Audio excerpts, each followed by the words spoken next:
হযরতে হাজরা প্রশ্ন করলেন, ইব্রাহিম, পানি নাই, খাবার নাই, মানুষ নাই, ঘর নাই, বাড়ি নাই, মরুভূমির ভিতরে আমাকে আমার বাচ্চারে ফেলে রেখে যাচ্ছ কেন? কোনো জবাব নাই। 2 বার 3 বার প্রশ্ন করলেন। এরপরে তিনি আবার প্রশ্ন করলেন, বললেন, ইব্রাহিম, এটা কি আল্লাহর হুকুম নাকি? হযরত ইব্রাহিম আলাইহিস সালাম নিজের কলিজার টুকরা সন্তান আর বিবিকে রেখে যেতেছেন ভারাক্রান্ত মন নিয়ে। তিনি আকাশের দিকে আঙ্গুল উঁচু করে দেখালেন। হযরত হাজরা বুঝলেন ইনি তো আল্লাহর পয়গম্বর, আমার কোন অপরাধে এভাবে ফেলে যাওয়ার কথা নয়। তিনি বুঝলেন এটা আল্লাহর হুকুম। হযরতে হাজরা বললেন, ইব্রাহিম রে, নিশ্চিন্ত মনে বাড়ি ফিরে যাও, আমার মনে কোনো চিন্তা নাই, কোনো পেরেশানি আর এখন নাই। আল্লাহর হুকুমে যদি আমাকে মরুভূমির ভিতরে ফেলে যেয়ে থাকো, তাহলে আমি ওই আল্লাহর প্রতি এতটা ভরসা রাখি যে এই মরুভূমির ভিতরে জল পানি শূন্য, খাদ্য শূন্য জায়গায় আমি আমার বাচ্চাকে আল্লাহ রব্বুল আলামিন না খাওয়াইয়া মারবেন না। দ্বিতীয় পরীক্ষায় পাশ করল। 3 নম্বরে পরীক্ষা হলো, সন্তান বড় হয়ে গেছে, বুদ্ধি হয়েছে, দৌড়াতে পারে। আল্লাহ রাব্বুল আলামিন হুকুম করলেন, ছেলেকে জবাহ করো। কত বড় আগুনের পরীক্ষা! কোরআন শরীফ বলছে, হযরত ইব্রাহিম আলাইহিস সালাম নিজের ছেলেকে ডেকে নিয়ে বললেন, ইয়া বুনাইয়া ইন্নী আরা ফিল মানামি আন্নী আযবাহুক ফানজুর মাযা তারা। হে আমার কলিজার টুকরা সন্তান, আমি স্বপ্নে দেখেছি যেন আমি তোমাকে জবাহ করতেছি, তোমার রায় কি, তোমার মত কি, আমারে শোনাও। ছেলে পয়গম্বর, ছেলে তার জবাবে বললেন, ইয়া আবাতি ফাআল মা তু'মার সাতাজিদুনি ইনশাআল্লাহু মিনাস সাবিরিন। হে আমার আব্বাজান, আপনি যে ব্যাপারে স্বপ্নের ভিতরে আদিষ্ট হয়েছেন, আপনি তা কার্যকরী করুন। আমাকে এতটুকু অধৈর্যের মধ্যে পাবেন না, আমাকে ধৈর্যশীলদের মধ্যে পাবেন। আমারে আপনি আল্লাহর হুকুম পালন করেন। আল্লাহ পাক শোনাচ্ছেন, ফালাম্মা আসলামা ওয়া তাল্লাহু লিল জাবিন। পিতা পুত্র দুজনই রাজি হয়ে গেল। পিতা তার ছেলেকে কাঁধ করে গলার উপরে ছুরি ধরেছেন। আল্লাহ রাব্বুল আলামিন ইসমাইল জবাহ হোক, এটা আল্লাহ চান নাই, আল্লাহ চেয়েছেন পরীক্ষা করতে। পরীক্ষায় ইব্রাহিম পাস হয়ে গেলেন। আল্লাহ পাক বলছেন, ওয়ানাদাইনাহু আইয়া ইব্রাহিম ক্বাদ সাদ্দাকতার রুইয়া ইন্না কাযালিকা নাজজিল মুহসিনিন। আমি ইব্রাহিমকে ডেকে বললাম, ইব্রাহিম, তুমি তোমার স্বপ্নকে বাস্তবে রূপ দিয়েছো, আর এভাবে করি আমি মুহসিনিনদেরকে পুরস্কৃত করে থাকি। আল্লাহ পাক খুশি হলেন। আল্লাহ পাক বললেন, ইন্না হাযা লাবালাউল মুবিন। নিঃসন্দেহে এটি একটি বিরাট পরীক্ষা ছিল। ঠিক কি না? আল্লাহ নিজে বলছেন এটা একটি বিরাট পরীক্ষা, আজিম ইমতিহান। সে ইমতিহানে তিনি পাশ করলেন। পরীক্ষায় উত্তীর্ণ হওয়ার জন্য রব্বুল আলামিন পুরস্কার দিয়া দিলেন। আল্লাহ পাক বললেন, সালামুন আলা ইব্রাহিম। পড়েন সবাই, সালামুন আলা ইব্রাহিম। ইব্রাহিমের প্রতি আল্লাহ পাক বললেন, ইব্রাহিমের প্রতি সালাম রইল। সুবহানাল্লাহি ওয়া বিহামদিহি। হযরত ঈসা আলাইহিস সালামকে খ্রিস্টানেরা তারা বলেছে, ওয়াকালাতিন নাসারাল মাসীহ ইবনুল্লাহ। মসিহ হচ্ছে কার ছেলে? নাউযুবিল্লাহ। বলেন সবাই, নাউযুবিল্লাহ। তাকে যখন আল্লাহর ছেলে বলা হলো, আল্লাহর পুত্র বলা হলো, রব্বুল আলামিন তার জবাবে বললেন, ইন হুয়া ইল্লা আবদুন আনআমনা আলাইহি। তিনি তো একজন বান্দা, তিনি আমার বান্দা ছাড়া আর কিছুই নন। আমি তার প্রতি অনুগ্রহ করেছি। বান্দা, আমার বান্দা। আল্লাহ পাকের বান্দা হওয়ার ব্যাপারে কোন মানুষের লজ্জা থাকার কথা নয়। এমনকি আল্লাহ পাক ঈসা আলাইহিস সালাম সম্পর্কে বলছেন, লা ইয়াস্তানকিফাল মাসীহু আইয়াকুনা আবদান লিল্লাহি ওয়ালাল মালাইকাতুল মুকাররাবুন। মসিহ আল্লাহর বান্দা, তাতে কখনো বিন্দু মাত্র লজ্জা তিনি পোষণ করেন নাই যে আমি আল্লাহর বান্দা, আল্লাহর গোলাম। এটা একটা কথা হইল? এরকম লজ্জা তিনি পোষণ করেননি। এমনকি তার নিকটবর্তী ফেরেশতা যারা, তারাও আল্লাহর বান্দা গোলাম হওয়ার জন্য তাদের ভিতরে কোনো লজ্জা নাই। যারা নাকি আল্লাহর গোলাম, এই ব্যাপারে যাদের মধ্যে লজ্জার সৃষ্টি হয়, আল্লাহর গোলাম এটা কেমন কথা, বান্দা হওয়াটা কেমন কথা, যারা গোলামীকে অস্বীকার করে তাদের সম্পর্কে আল্লাহ পাক বলছেন, ওয়া মাইয়াস্তানকিফ আন ইবাদাতিহি ওয়া ইস্তাকবির ফাসায়াহশুরুহুম ইলাইহি জামিআ। কেউ যদি আল্লাহর বন্দেগী করার ব্যাপারে লজ্জা পোষণ করে, যদি লজ্জার কারণ মনে করে, অহংকার করে, গৌরব করে, তাহলে তারা পালাবে কোথায়, যাবে কোথায়? আমি কিয়ামতের দিন সবগুলিকে এক জায়গায় করে ফেলবো। সুতরাং আল্লাহ পাকের গোলামিতে আল্লাহ যে বান্দা বলে যখন ডাকেন, লজ্জার কোনো কারণ নাই। অহংকার যে করবে সে নিজেকে ধ্বংস করবে। আল্লাহ পাক সব নবীদেরকে নিজের বান্দা বলেছেন। নবীরা কি আল্লাহ পাকের বান্দা। হযরত ইউসুফ আলাইহিস সালাম সম্পর্কে আল্লাহ পাক বলছেন, কাযালিকা লিনাসরিফা আনহু আস-সুআ ওয়াল ফাহশা ইন্নাহু মিন ইবাদিনাল মুখলাসিন। এরূপই ঘটল যাতে আমি ইউসুফ আলাইহিস সালামকে, আমার বান্দা, তাকে আমি নির্লজ্জতা ইত্যাদি থেকে আমি রক্ষা করেছি। নিশ্চয়ই হযরত ইউসুফ ছিল আল্লাহ পাকের বান্দা, আল্লাহ পাকের আব্দ। রাসূল করিম সাল্লাল্লাহু আলাইহি ওয়াসাল্লাম তিনি হচ্ছেন সর্বশ্রেষ্ঠ আল্লাহর পয়গম্বর। তার থেকে শ্রেষ্ঠ নবী আর কি কেউ আছে? জোরে বলেন, আছে? তার থেকে মাহবুব, তার থেকে শ্রেষ্ঠ আল্লাহর কাছে আর কেউ নাই। সেই নবীকে আল্লাহ রাব্বুল আলামিন কোরআনে কারীমের ভিতরে তাকে আব্দ বলেছেন। কি বলেছেন? অনেকগুলি আয়াত আছে যে আয়াতের ভিতরে আল্লাহ পাক তার নাম নেন নাই, নবী বলেন নাই, রাসূল বলেন নাই, শুধু বলেছেন আব্দ। যেমন ফাআওহা ইলা আবদিহি মা আওহা, অতঃপর তার বান্দার নিকট যা ওহী করার ছিল তা তিনি করলেন। সেই বান্দাকে মুহাম্মদ সাল্লাল্লাহু আলাইহি ওয়াসাল্লাম। অন্য আয়াতে আল্লাহ পাক বলছেন, ওয়া আন্নাহু লাম্মা ক্বামা আবদুল্লাহি ইয়াদউহু কাদু ইয়াকুনুনা আলাইহি লিবাদান। আর এই আল্লাহর বান্দা যখন নামাজ পড়তে দাঁড়িয়ে গেল, আল্লাহকে ডাকার জন্য যখন দাঁড়ালো, তখন লোকেরা তার উপরে ঝাঁপিয়ে পড়লো। ঝাঁপিয়ে পড়ার জন্য প্রস্তুতি গ্রহণ করলো। এখানে আব বলা হয়েছে কাকে? মুহাম্মদ সাল্লাল্লাহু আলাইহি সাল্লামকে। এভাবে করে অন্য এক আয়াতে আল্লাহ পাক তার হাবিবকে আব বলছেন, বান্দা বলতেছেন, ইন কুনতুম ফি রাইবিম মিম্মা নাযালনা আলা আবদিনা। আমার বান্দার উপরে যে কিতাব নাজিল করেছি তাতে যদি তোমাদের কোনো সন্দেহ হয়, এই যে আমার বান্দার উপরে, ওই বান্দাকে বলেন সবাই, মুহাম্মদ রাসূলুল্লাহ সাল্লাল্লাহু আলাইহি ওয়াসাল্লাম। অন্য আয়াতে বলা হচ্ছে, তাবারাকাল্লাযী নাযালাল ফুরকানা আলা আবদিহি লিয়াকুনা লিল আলামিনা নাযীরা। অতীব বরকতপূর্ণ সেই মহান সত্তা যিনি তার বান্দার উপরে ফুরকান নাজিল করেছেন। কে সেই বান্দা? মুহাম্মদ সাল্লাল্লাহু আলাইহি ওয়াসাল্লাম। মেরাজের ঘটনা বলতে গিয়ে আল্লাহ রাব্বুল আলামিন বলতেছেন, সুবহানাল্লাযী আসরা বিআবদিহি লাইলাম মিনাল মাসজিদিল হারামি ইলাল মাসজিদিল আকসা। পবিত্র সেই মহান সত্তা যিনি তার বান্দাকে ইসরা করিয়েছেন। কে সেই বান্দা? মুহাম্মদ রাসূলুল্লাহ সাল্লাল্লাহু আলাইহি ওয়াসাল্লাম। সুতরাং আবদিয়াত, ইবাদত, গোলামি, এটা হচ্ছে মানুষের জীবনের সবচেয়ে বড় মর্যাদাকর খেতাব আল্লাহর পক্ষ থেকে আল্লাহর বান্দা হওয়া। গোলামি পরিপূর্ণরূপে হবে কেবলমাত্র আল্লাহ পাকের। এই গোলামির জন্যই আল্লাহ পাক আমাদেরকে সৃষ্টি করেছেন, অন্য কোনো কাজে আমাদেরকে সৃষ্টি করেন নাই। সেই জন্য আমাদেরকে গোলামি করতে হবে, আনুগত্য করতে হবে কেবলমাত্র কার বলুন তো?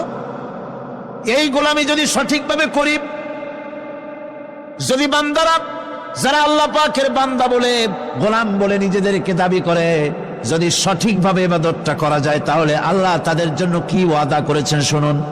দুনিয়ায় তাদেরকে আল্লাহ পুরস্কার দেবেন, আখেরাতেও দেবেন, এটা বন্ধ করে। দুনিয়া এবং আখেরাতে আল্লাহ পুরস্কার দেবে। সে পুরস্কারটা কি? দুনিয়ার পুরস্কারটা আগে শোনেন। আল্লাহ পাক বলেন, যারা আমার ইবাদত করবে তাদের ব্যাপারে আমার ওয়াদা শোনো। ওয়াদাল্লাহুল্লাযীনা আমানু ওয়া আমিলুস সালিহাতি লায়াস্তাখলিফান্নাহুম ফিল আরদি কামাস্তাখলাফাল্লাযীনা মিন ক্বাবলিহিম। তোমাদের মধ্যে যারা ঈমান এনেছে এবং সৎ কাজ করেছে, আল্লাহ রাব্বুল আলামিন তাদের ব্যাপারে আল্লাহর ওয়াদা হচ্ছে, আল্লাহর প্রতিজ্ঞা হচ্ছে, আল্লাহ ওয়াদা করতেছেন তাদেরকে জমিনের উপরে প্রতিষ্ঠিত করবেন। যেমন করে তোমাদের পূর্বপুরুষদেরকে প্রতিষ্ঠিত করা হয়েছিল, ওইভাবে তোমাদেরকে প্রতিষ্ঠিত করা হবে। সুবহানাল্লাহ। প্রতিষ্ঠিত করা হবে মানে রাষ্ট্র ক্ষমতা দেওয়া হবে। কি দেওয়া হবে? যদি গোলাম হও, যদি কি হও? গোলাম। আল্লাহ পাক বলছেন শুধু তাই নয়, আমি আমার দিনকে যারা প্রতিষ্ঠা করবে, আমার গোলামেরা যদি, আমার বান্দারা সঠিকভাবে যদি আমার গোলামি করে, মানানে আমলে সালেহ করে, নেক কাজ করে, আমি তাদেরকে রাষ্ট্র প্রতিষ্ঠার সুযোগ করে দেব। আর তাদের জন্য ভীতির পরিবর্তে, সন্ত্রাসের পরিবর্তে শান্তি কায়েম করে দেব। সুবহানাল্লাহ। وَلَيُمَكِّنَنَّ لَهُمْ دِينَهُمُ الَّذِي ارْتَضَىٰ لَهُمْ وَلَيُبَدِّلَنَّهُم مِّنْ خَوْفِهِمْ أَمْنًا। তাদের দিনকে তারা নিজেদের জন্য যা পছন্দ করেছে অবশ্যই তিনি তা কায়েম করে দিবেন, এবং সন্ত্রাস আর ভীতির পরিবর্তে আল্লাহ নিরাপত্তা দান করবেন। জোরে কোন সুবহানাল্লাহ। সন্ত্রাস বন্ধ হবে, চুরি, ডাকাতি, জেনা, ব্যভিচার সব বন্ধ হয়ে যাবে। তোমরা ক্ষমতায় থাকবে, তোমরা ডমিনেটেড হবে না, তোমরা ডমিনেট করবে। গোটা পৃথিবীকে শাসন করবে, শাসিত তোমরা হবে না। আর ভীতির পরিবর্তে নিরাপত্তা তোমরা লাভ করবে। কি করলে? ইয়াবুদুনানি লা ইউশরিকুনা বি শাইআ। সুতরাং তারা যেন আমার ইবাদত করে এবং আমার সঙ্গে যেন কাউকে শরীক না করে। আল্লাহ বলছেন, তোমরা যদি আমার সাথে শরীক না করো, ইবাদতের মধ্যে কাউকে যদি শরীক স্থাপন না করো, আর যদি তোমরা আমার ইবাদতটা সলিড ভাবে আমার জন্যই করো, তাহলে রাষ্ট্র ক্ষমতা তোমাদের হাতে আসবে, সন্ত্রাস নির্মূল হবে, শান্তি প্রতিষ্ঠিত হবে। এই হচ্ছে দুনিয়ার পুরস্কার। এটা কিসের পুরস্কার? আর আখিরাতের পুরস্কারের কথা বলা হচ্ছে।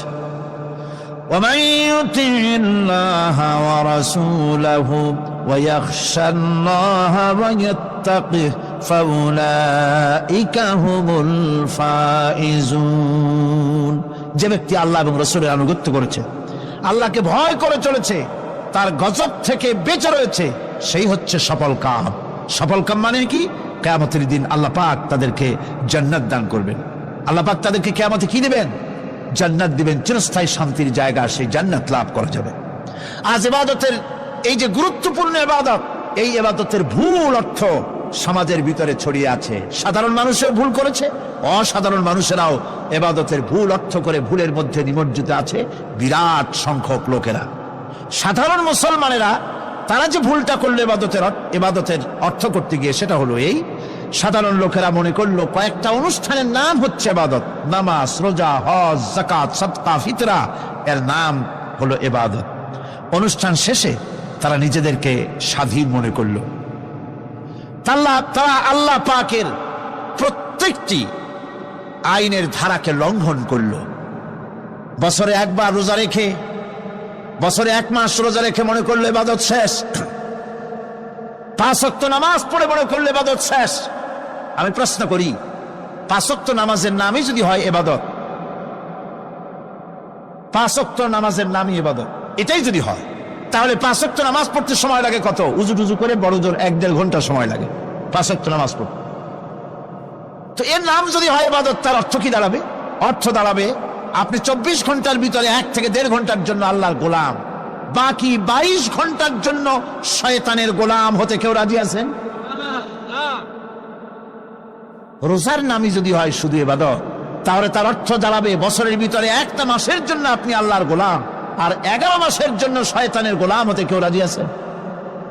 তাহলে বিষয়টা কি? বিষয়টা হচ্ছে নামাজ, রোজা, হজ, যাকাতি শুধুমাত্র ইবাদত নয়, আনুষ্ঠানিক ইবাদত তো বটেই, কম্পালসারি ইবাদত তো বটেই, কিন্তু শুধুমাত্র নামাজ, রোজা, হজ, যাকাত ইবাদত শুধুমাত্র নয়, এগুলি হচ্ছে ইবাদতের পার্ট, ইবাদতের অংশ। বরং জীবনের সব ক্ষেত্রে আল্লাহর হুকুমকে মানার নামই হচ্ছে, ভাইরা আমার, একদিকে নামাজ রোজা করছে, অন্যদিকে আল্লাহর আইনের প্রতিটি ধারাকে লঙ্ঘন করে চলছে, মিথ্যা ওয়াদা করে, মিথ্যা কথা বলে, সুদ খায়, ঘুষ খায়, জিনা করে, এরপরে অন্যের হক নষ্ট করে, প্রতিবেশীর হক নষ্ট করে, হারাম মাল খায়, হকদারের হক নষ্ট করে, প্রতিবেশীর হক নষ্ট করে, জিন্দা মুর্দা মানুষকে নিজের জন্য শক্তিধর বলে মনে করে, এক টুকরা রুটির জন্য অথবা এক ফোঁটা, এক ঘটি পানির জন্য কাফেরের কাছে হাত পেতে দাঁড়ায় থাকে। এই যদি অবস্থা হয়, এটাই যদি হয় ঈমান, আর এটার নামে যদি ইবাদত হয়, তাহলে এই পৃথিবীর মুসলমানের আজ লাঞ্ছিত কেন? আল্লাহর ওয়াদা কি মিথ্যা? নাউযুবিল্লাহি মিন যালিক। আমাদের ইবাদত যদি ঠিক হয়, যদি সত্যিকারের ইবাদত যদি আমরা করে থাকি, তাহলে ক্ষমতায় ঈমানদারেরা নাই কেন? বিশ্বজুড়ে মুসলমানেরা লাঞ্ছিত কেন? তাহলে বুঝতে হবে ইবাদতের মধ্যে বিরাট গরমিল করে ফেলেছি, ঠিক কিনা? লক্ষ্য করুন, সেই লোকটা হজ করতেছে, উমরা করতেছে, নামাজ পড়তেছে, মসজিদ মাদ্রাসায় চাঁদা দিতেছে, ওই লোকটি আবার ব্যাংকের থেকে সুদের টাকা নিয়ে ব্যবসা চালাইতেছে। ব্যবসা ঠিক রাখার জন্য, ইনকাম ট্যাক্স ফাঁকি দেওয়ার জন্য ব্যবসায়ীরা 2 ধরনের 3 ধরনের খাতা মেনটেন করছে। কথা ঠিক কিনা? মিথ্যা কথা বলছে, ঘুষ দিতেছে, বেশি করে বিদ্যুতের বিল যাতে না আসে সেজন্য যারা বিদ্যুৎ লাইনে আছে তাদেরকে পয়সা দিয়ে ম্যানেজ করতেছে, ঠিক কিনা? আমি পার্লামেন্টে বলেছি বিদ্যুৎ বাইরের থেকে আনতে হবে না, ঘুরে ঘুরে আবার বিদ্যুতের কথা আসে। বিদ্যুৎ আনা লাগবে না, কারণ আমার দেশের চাহিদা হচ্ছে 2500 মেগাওয়াট, সেখানে 1800 মেগাওয়াট আমাদের আছে। আরেকদিকে 4টা বিদ্যুৎ প্রকল্প বন্ধ হয়ে আছে। ওই 4টি বন্ধ হওয়া প্রকল্প যদি চালু করা যায়, তাহলে 2900 মেগাওয়াট বিদ্যুৎ উৎপাদিত হতে পারে বলে বিশেষজ্ঞরা বলেছেন। তাহলে আমাদের উদ্বৃত্ত 400 মেগাওয়াট থেকে যাবে। এইটাকে বাইরের থেকে আনার কোনো দরকার নাই। বিদ্যুতের অপচয় বন্ধ করুন, বিদ্যুতের চুরি বন্ধ করেন। মিল কল কারখানা যাদের আছে, লক্ষ লক্ষ টাকা বিদ্যুৎ বিল হয়, কিন্তু লাইনম্যানদের সঙ্গে ম্যানেজ করে গভর্নমেন্টকে ফাঁকি দেওয়া হচ্ছে, ঠিক কিরকম? তোমার নামাজের দাম কি? তোমার হজের 4 পয়সা দাম নাই। তুমি রাষ্ট্রকে ফাঁকি দিয়েছ, তুমি জনগণকে ফাঁকি দিয়েছ, তুমি দেশের শত্রু।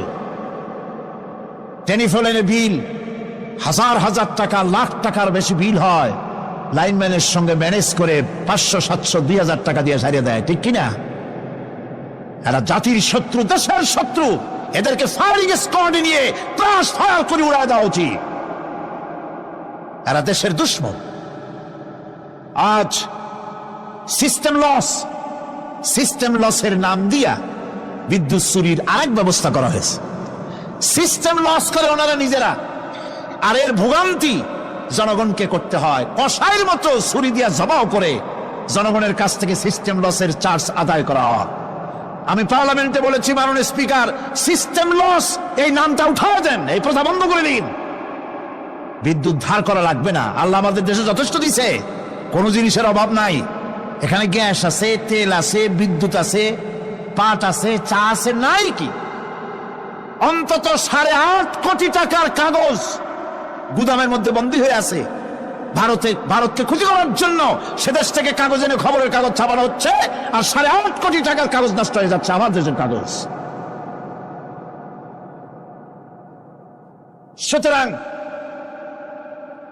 বলতেছিলাম একথাই বলতেছিলাম যে ঈমান আল্লাহর গোলাম হতে হলে ভুল করে বসেছি ইবাদতের অর্থ করতে। শুধু নামাজ, রোজা, হজ, যাকাত, মাজারে কিছু চান্দা দেওয়া, আগরবাতি, মোমবাতি, চাদর একটা দিয়া, পীর সাহেবের 10,000 টাকা চান্দা দিয়া মুছে তেল মাইখে আর দাঁত বাইর করে হাসেন। বেহেশতে তো গেছি, আর দেরি কত? বেহেশত তুমি যাবা, এত সহজ? দেশকে ফাঁকি দিছ, দেশকে ফাঁকি দিয়েছ, জনগণকে ফাঁকি দিয়েছ, নিজের মেয়েকে ফাঁকি দিয়েছে। বিবাহের সময় টাকা পয়সা দিয়া বিবাহ টিবাহ করায় দিল। ব্যবসা, ধানি সম্পত্তি, বাড়ির সম্পত্তি সব ছেলেদেরকে দিয়ে দিল, মেয়েটারে ফাঁকি দিয়ে দিল। দেয় না এরকম? ফুপুকে ফাঁকি দিল, বোনকে ফাঁকি দিল। এরপরে মোনাজাত করে সবে বরাতে, আল্লাহ আমারে বেহেশত দিও। ফেরেশতারা কয়, মর তুই আগে, বেহেশত তোরে কেমনে দেয় ভালো করে দেখাই দেব। বেটা তুই যাবি বেহেশতে? এত সোজা? ওটা মামু বাড়ির বারান্দা নাকি? এত সহজ নয়। সুতরাং সাধারণ মানুষ মারাত্মক ভুল করেছে এখানে। নামাজ, রোজা, হজ, যাকাত ইবাদত, আর কিছু কি ইবাদত মনে করে নাই? আপনার চাকরি আপনার ইবাদত, চাকরিতে ফাঁকি দেওয়া যাবে না। আপনি সুস্থ মানুষ, মেডিকেল লিভ নিয়ে ওয়াজ মাহফিল অথবা কোনো ইজতেমায় যাওয়া যাবে না, কোনো চেল্লা দিতে যাওয়া যাবে না। মেডিকেল লিভ নিয়ে আপনি সুস্থ মানুষ, কেন আপনি মেডিকেল লিভ নিচ্ছেন? আপনি ফাঁকি দিতে পারবেন না। সরকারি চাকরি করেন, মিল কল কারখানায় চাকরি করেন, ফরজ নামাজ পড়েছেন ভালো কথা, সুন্নাত পড়েছেন ভালো কথা, নফল পড়বেন না। জোহরের নফল পড়া বাদ দিন। যদি আপনি চাকরিজীবী হন, চাকরি করেন, ওটাই ইবাদত। এর নাম ইসলাম, এর নাম ইসলাম। গভর্নমেন্ট যে বেতন দেয় সেই বেতনের উপরে সন্তুষ্ট থাকুন, ঘুষ খাইয়েন না। যদি বেশি বেতন লাগে গভর্নমেন্টের কাছে দাবি জানান যে আমাদের বেতন বাড়ায় দাও। ঘুষ খাবেন কেন? হারাম। জোরে কোন এটা কি? এই ঘুষের টাকা মাজারে দিয়া, পীরেরে দিয়া আল্লাহরে খুশি করবেন, এত সহজ না, এত সহজ না। সেই জন্য আমি সব ভাইদের খেদমতে আরজ করব, ইবাদত হচ্ছে জীবনের সব ক্ষেত্রে গোলামি, সকল ক্ষেত্রে গোলামি। চাকরিতে, অফিসে, আদালতে, কলকারখানায়, ক্ষেত খামারে, পার্লামেন্টে, সেক্রেটারিয়েটে, সেনানিবাসে, স্কুলে, কলেজে, বিশ্ববিদ্যালয়, সর্বত্র গোলামি কার? আল্লাহ পাকের। রিজকে হালাল করতে হবে, উপার্জনকে হালাল করতে হবে, সত্যিকারের আল্লাহর গোলাম হতে হবে। এক্ষেত্রে ইবাদতের অসাধারণ ব্যক্তি যারা, তারাও এক শ্রেণীর অসাধারণ ব্যক্তিরাও ভুল করে বসছেন। তারা যে ভুলটা করলেন ওটা হচ্ছে, তারা তাসবিহ, জায়নামাজ, খানকাহ, হুজরাখানা এর ভেতরে বসে জিকির আজগার করাটাকেই জীবনের জন্য আল্লাহর ইবাদত মনে করে নিলেন।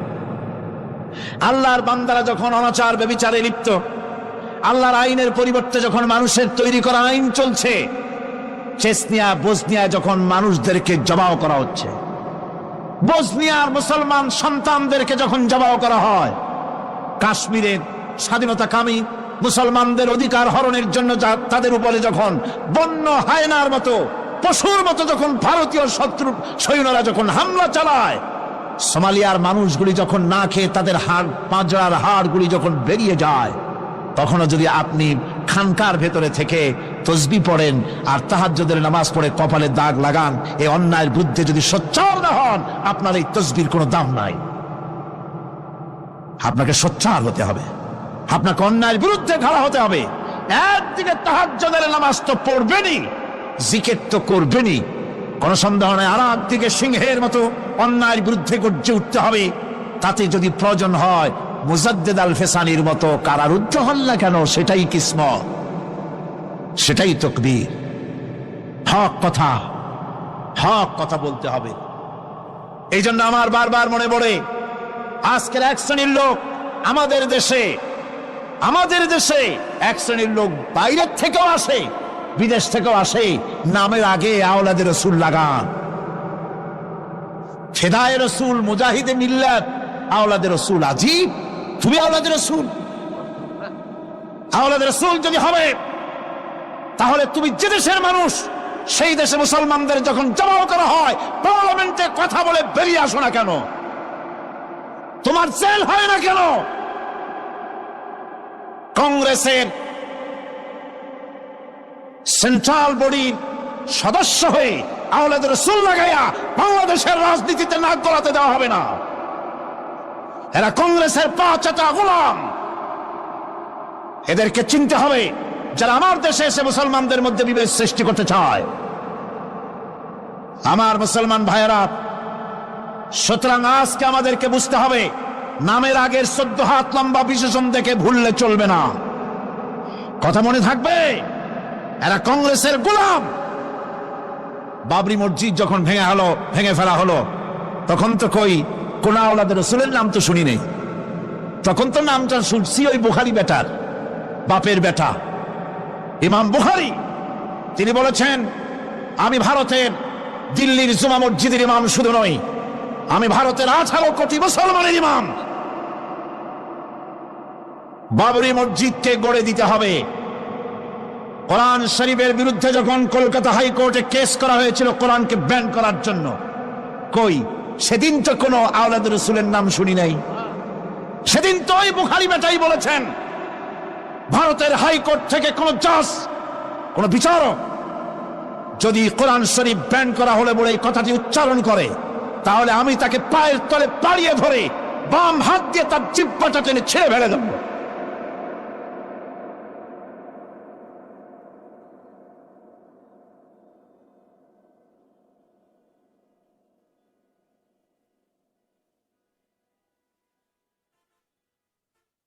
বন্ধুগণ,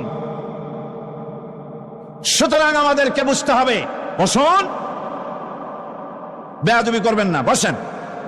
আমাদেরকে বুঝতে হবে, খানকায় শুধু জিকির আজগার করলেই চলবে না।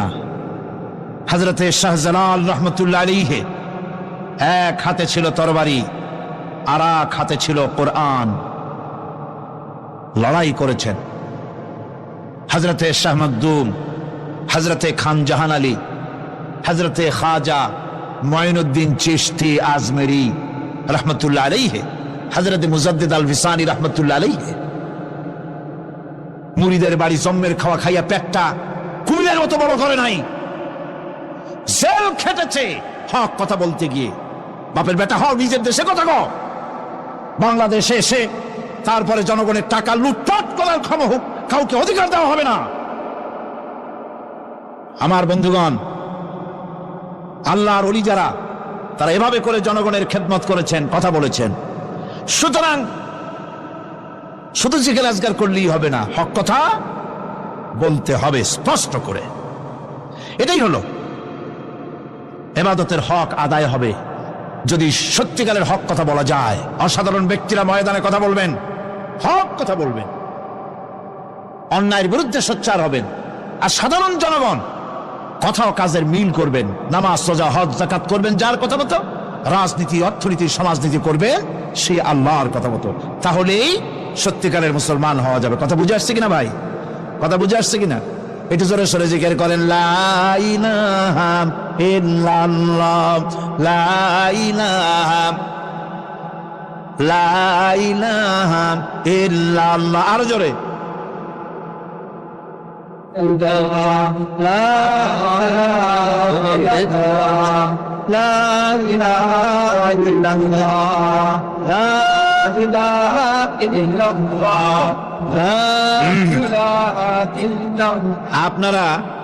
আপনারা যদি মাথা উঠাইয়া দেখতে থাকেন তো কি দেখবেন? মানুষের মাথা আর টুপি ছাড়া তো কিছুই দেখা যাবে না।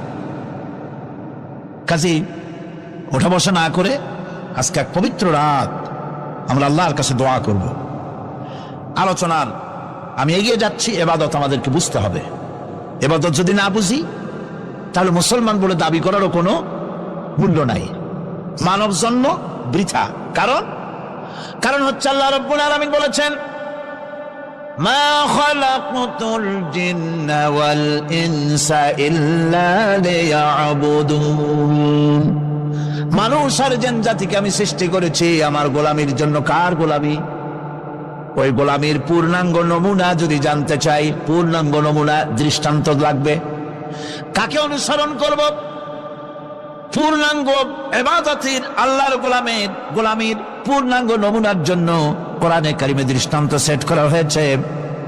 হযরত ইব্রাহিম আলাইহিস সালামের আল্লাহ পাক বলেন, ইয ক্বালা লাহু রাব্বুহু আসলিম ক্বালা আসলামতু লিরাব্বিল আলামিন।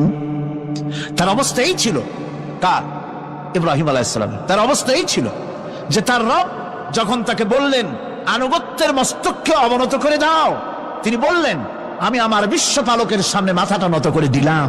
সুবহানাল্লাহ, কোন শর্ত ছাড়াই মাথা নিচু করে দিলাম। এই পন্থায় তিনি যে পন্থাটা অবলম্বন করেছিলেন, এই পন্থায় চলার জন্য তার সন্তানদেরকেও তিনি হুকুম করেছিলেন। وَوَصَّى بِهَا إِبْرَاهِيمُ بِبَنِيهِ وَيَعْقُوبُ يَا بُنَيَّ إِنَّ اللَّهَ اصْطَفَى لَكُمُ الدِّينَ فَلَا تَمُوتُنَّ إِلَّا وَأَنْتُمْ মুসলিমুন। ইয়াকুব এবং ইব্রাহিম আলাইহিস সালাম তার সন্তানদেরকে এই উপদেশ দিয়েছিলেন যে তিনি বলেছিলেন, হে আমার সন্তানেরা, আল্লাহ ছাড়া তোমাদের জন্য আল্লাহ পাক এই দ্বীনকে মনোনীত করেছেন। আল্লাহ পাকের আনুগত্য করবে, তার দ্বীনের প্রতি সারেন্ডার করবে। আর খবরদার মুসলমান না হয়ে যেন তোমরা মরে যেও না। মৃত্যু মুসলমান অবস্থায় থাকবে, অর্থাৎ মৃত্যু পর্যন্ত থাকবে কি অবস্থায়? মুসলমান অবস্থায়। أم كنتم شهداء إذ حضر يعقوب الموت إذ قال لبنيه ما تعبدون من بعدي। ইয়াকুব আলাইহিস সালাম তার মৃত্যুর সময় জিজ্ঞেস করেছিলেন, ও আমার সন্তানেরা, আমার মৃত্যুর পরে তোমরা কার ইবাদত করবে, তার কার গোলামি করবে? তারা জবাব দিলেন, قالوا نعبد إلهك وإله آبائك إبراهيم وإسماعيل وإسحاق إلها واحدا ونحن له মুসলিমুন। নিঃসন্দেহে আমরা ইবাদত করব, গোলামি করব আপনার রবের, আপনার পিতার রবের, এবং আল্লাহর ইবাদত করব। আপনিও আপনার পূর্বপুরুষ ইব্রাহিম, ইসমাইল যে আল্লাহকে ইবাদত করেছে, সে আল্লাহ পাকের ইবাদত আমরা করব এবং তার অনুগত হয়ে থাকব। দাসত্ব এবং পূর্ণাঙ্গ দাসত্বের গোলামীর পূর্ণাঙ্গ নমুনা হচ্ছেন হযরত ইব্রাহিম আলাইহিস সালাম। আল্লাহ গোটা জমিন যখন শিরকের অন্ধকারে ডুবে গিয়েছিল, তখন হযরত ইব্রাহিম আলাইহিস সালাম তাওহীদের আলো জ্বালিয়ে দিয়েছিলেন। এই নিবেদিতদের ইমাম হিসাবে আল্লাহ পাক তাকে ঘোষণা দিলেন। কোরআনে কারীম বলছে, وَإِذَا ابْتَلَى إِبْرَاهِيمَ رَبُّهُ بِكَلِمَاتٍ فَأَتَمَّهُنَّ قَالَ إِنِّي جَاعِلُكَ لِلنَّاسِ إِمَامًا। ইব্রাহিমকে তার রব কয়েকটি বাক্য দিয়ে পরীক্ষা করলেন এবং তিনি সেই পরীক্ষাগুলোতে পাশ করলেন। তখন আল্লাহ রাব্বুল আলামিন তাকে বললেন যে আমি তোমাকে গোটা বিশ্ব মানবতার জন্য, গোটা বিশ্বের সমস্ত মানুষের জন্য আমি তোমাকে নেতা বানাবো। সুবহানাল্লাহি ওয়া বিহামদিহি। প্রথম পরীক্ষা হলো, গতকাল বলেছি, সে আগুনের পরীক্ষা। সেখানে আল্লাহ পাক তাকে পাশ করালেন, তিনি পাশ করলেন। দ্বিতীয় পরীক্ষা ছিল বিবি এবং নবজাতক সন্তানকে নিয়ে। আল্লাহ হুকুম করলেন, এই বিবি আর বাচ্চারে নিয়ে মরুভূমিতে রেখে আসো। মরুভূমিতে যেখানে ঘর নাই, বাড়ি নাই, সেই জায়গায় বিবি এবং বাচ্চাকে রেখে যাওয়ার সময় তিনি বললেন, রব্বানা ইন্নী আসকানতু মিন যুররিয়াতি বিওয়াদিন গায়রি যী যারইন ইনদা বাইতিকাল মুহাররাম। হে আল্লাহ রাব্বুল আলামিন, আমি পানি এবং তরুলতাবিহীন এক মরুভূমির ভিতরে আমার বংশের একটি অংশকে এখানে রেখে গেলাম। তোমার ঘরের কাছে পুনর্বাসিত আমি তাদের কাছে, এই ঘরের কাছে, সম্মানিত ঘরের কাছে রেখে গেলাম। পরীক্ষায় তিনি পাশ করলেন। হযরতে হাজেরা প্রশ্ন করলেন, ইব্রাহিম, পানি নাই, খাবার নাই, মানুষ নাই, ঘর নাই, বাড়ি নাই, মরুভূমির ভিতরে আমাকে আর আমার বাচ্চারে ফেলে রেখে যাচ্ছ কেন?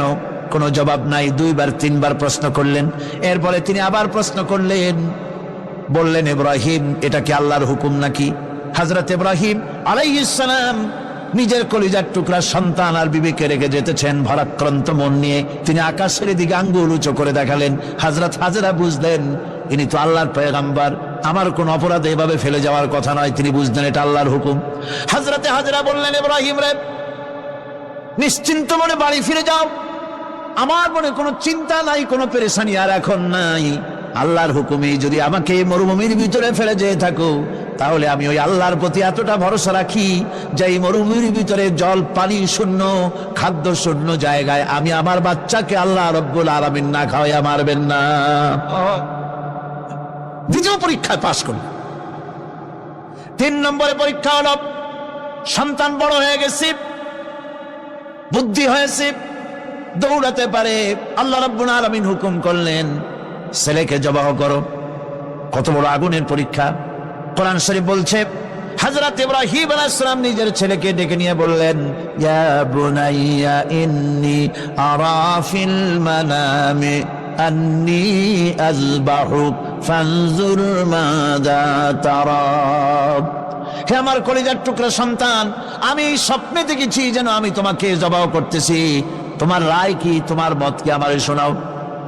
ছেলে পয়গম্বর, ছেলে তার জবাবে বললেন, ইয়া আবাতি ফাআল মা তু'মার সাতাজিদুনি ইনশাআল্লাহু বিনাস সাবিরিন। হে আমার আব্বাজান, আপনি যে ব্যাপারে স্বপ্নের ভিতরে আদিষ্ট হয়েছেন আপনি তা কার্যকরী করুন।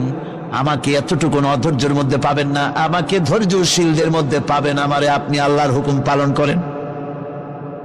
আল্লাহ পাক শোনাচ্ছেন, ফালাম্মা আসলামা ওয়া তাল্লাহু লিল জাবিন। পিতা পুত্র দুজনই রাজি হয়ে গেল। পিতা তার ছেলেকে কাঁধ করে গলার উপরে ছুরি ধরেছেন।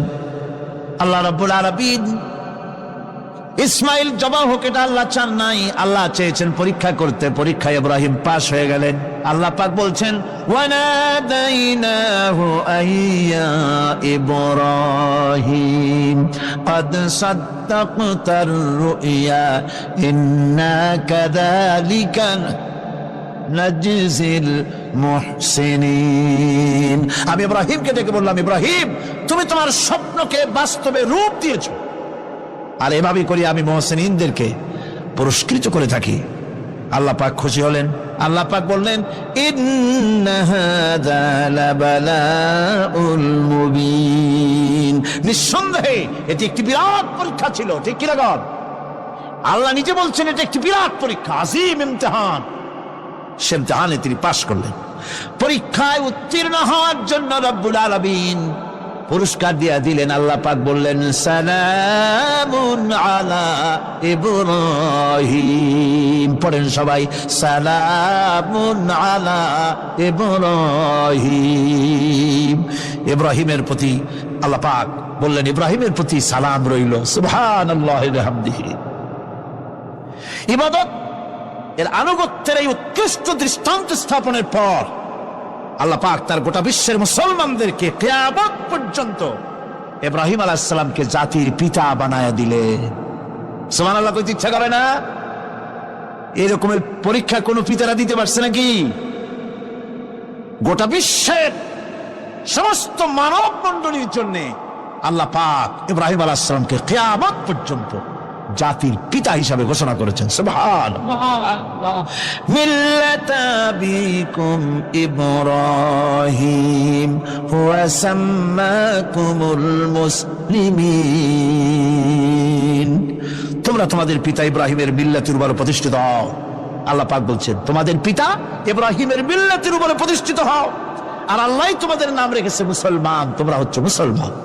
আমাদের পরিচয়, ওই যে পরিচয়ের কথা আগে হয়ে গেছে, আমাদের পরিচয় আমরা মুসলমান। আমাদের পরিচয় কি? মুসলমান। এটা প্রথম পরিচয়। ইবাদতের পূর্ণাঙ্গ মাপকাঠি হিসেবে আল্লাহ পাক হযরত ইব্রাহিম আলাইহিস সালামকে দুনিয়াবাসীর সামনে পেশ করেছেন।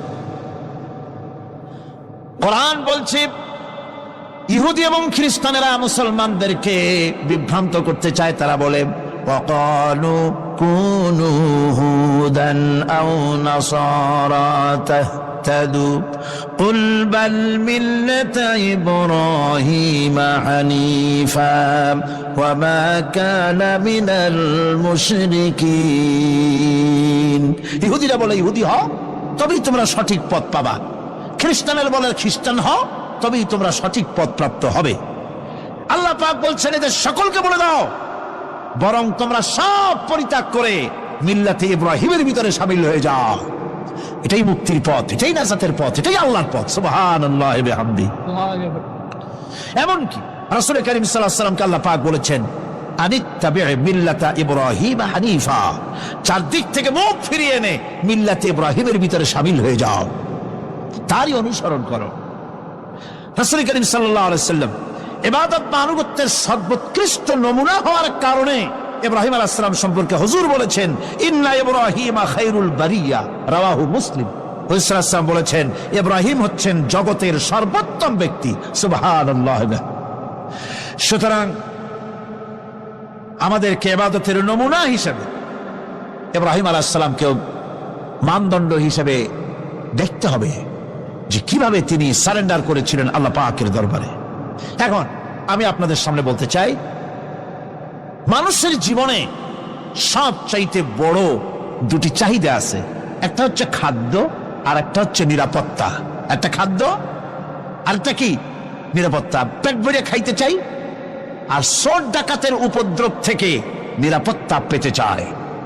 আইন শৃঙ্খলা পরিস্থিতির উপরে যখন পার্লামেন্টে আলোচনা হচ্ছিল, আমি তখন বলেছি মাননীয় স্পিকার, আমার দেশের সাধারণ ভোটারদের বড় কোনো আশা আকাঙ্ক্ষা নাই। তারা কোনোদিন বলে না যে আমাদের গুলশানে বাড়ি দিতে হবে, সকলে আমাদেরকে মঙ্গল গ্রহে অফিস বানায় দিতে হবে, বাসেরও গাড়ি দিতে হবে, এগুলি তারা দাবি করে না। যারা ভোট দেয়, কষ্ট করে, মিছিল করে, এই সাধারণ জনগণের দাবি হচ্ছে মিনিমাম দাবি, খুবই কম।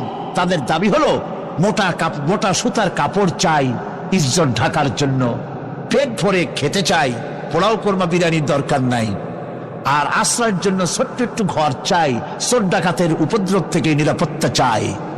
কথা ঠিক কিনা?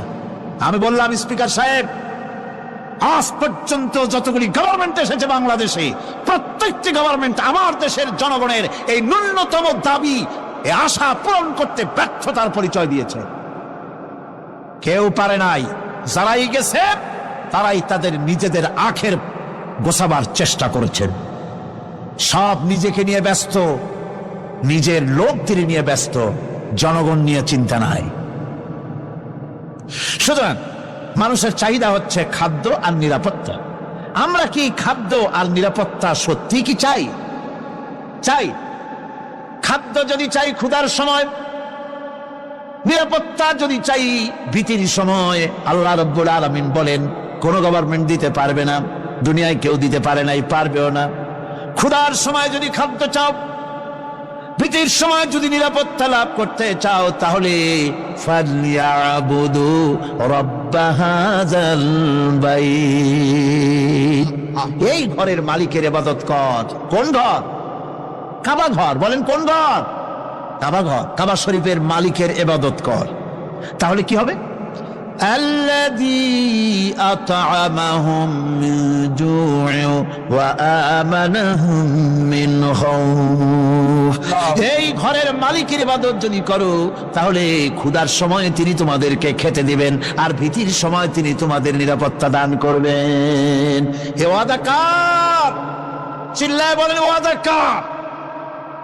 আল্লাহ পাকের ওয়াদা বিশ্বাস হলো না, এমনই পোড়া কপালের মুসলমান। নির্বাচন যখন আসলো, সলিমউদ্দিন সাহেব আসতেন মঞ্চের উপরে, পরিচয় করানো হচ্ছে। এত আপনারা যার বক্তৃতা শোনার জন্য দ্বিপ্রহরের রৌদ্রে কষ্ট করতেছিলেন, এখন সেই সংগ্রামী জননায়ক, বিপ্লবী সন্তান, তিনি এখন আপনাদের সামনে বক্তব্য রাখবেন। উনি দাঁড়ায় বললেন, ভাইয়ার আমার, বোনের আমার, আমি এবার বোতল মার্কা বাক্স নিয়ে দাঁড়াইছি, আমারে সকলে মিলে ভোট দেন। এবার যদি ক্ষমতায় যেতে পারি, না খাইয়া কেউ মরবেন না, কিন্তু কি খাইয়া মরবে তাও কয় না। মানুষেরা এই কথাগুলি বিশ্বাস করলার সমানে ভোট দিল। হায়রে কপাল! আল্লাহ বললেন আমার ইবাদত কর, আমার গোলামি কর জীবনের সব জায়গায়, তাহলে ক্ষুধার সময় খাইতে পারবি আর ভীতির সময় নিরাপত্তা পাবি। আল্লাহর কথাটা বিশ্বাস হইল না। এই নামাজ পড়ার মুসলমানের দাম আছে, কম দাম আছে? এ রোজা খাওয়ার দাম আছে? এ মুসলমান দাবি করার দাম আছে? আল্লাহ রাব্বুল আলামিন তিনি পরিষ্কার করে বলছেন, এই ঘরের মালিকের ইবাদত করো, তিনি ক্ষুধার সময়ে খেতে দিবেন, আর তিনি তোমাদেরকে বিধির সময় নিরাপত্তা দান করবেন। চাউলের অভাব হবে না, পাটের অভাব হবে না, খাদ্যের অভাব হবে না, কারণ দুটি জিনিস যদি তোমরা করতে পারো খাবারের অভাব হবে না। ওয়ালাউ আন্না আহলাল কুরা আমানু ওয়াত্তাকাউ লাফাতাহনা আলাইহিম বারাকাতিম মিনাস সামাই ওয়াল আরদ। দেশের লোকেরা, জনপদের লোকেরা যদি দুইটা কাজ করে, এক নম্বরে হলো আমার উপরে ঈমান আনবে, দুই নম্বরে হলো আমাকে ভয় করার নীতি অবলম্বন করে যদি চলে, তাহলে ওই দেশের মানুষের জন্য আকাশ আর জমিনের সব বরকতের দরজা আমি আল্লাহ খুলে দেব। আল্লাহর ওয়াদা। আল্লাহ পাকের নিকট মানুষের সবচাইতে বড় দাবি কি?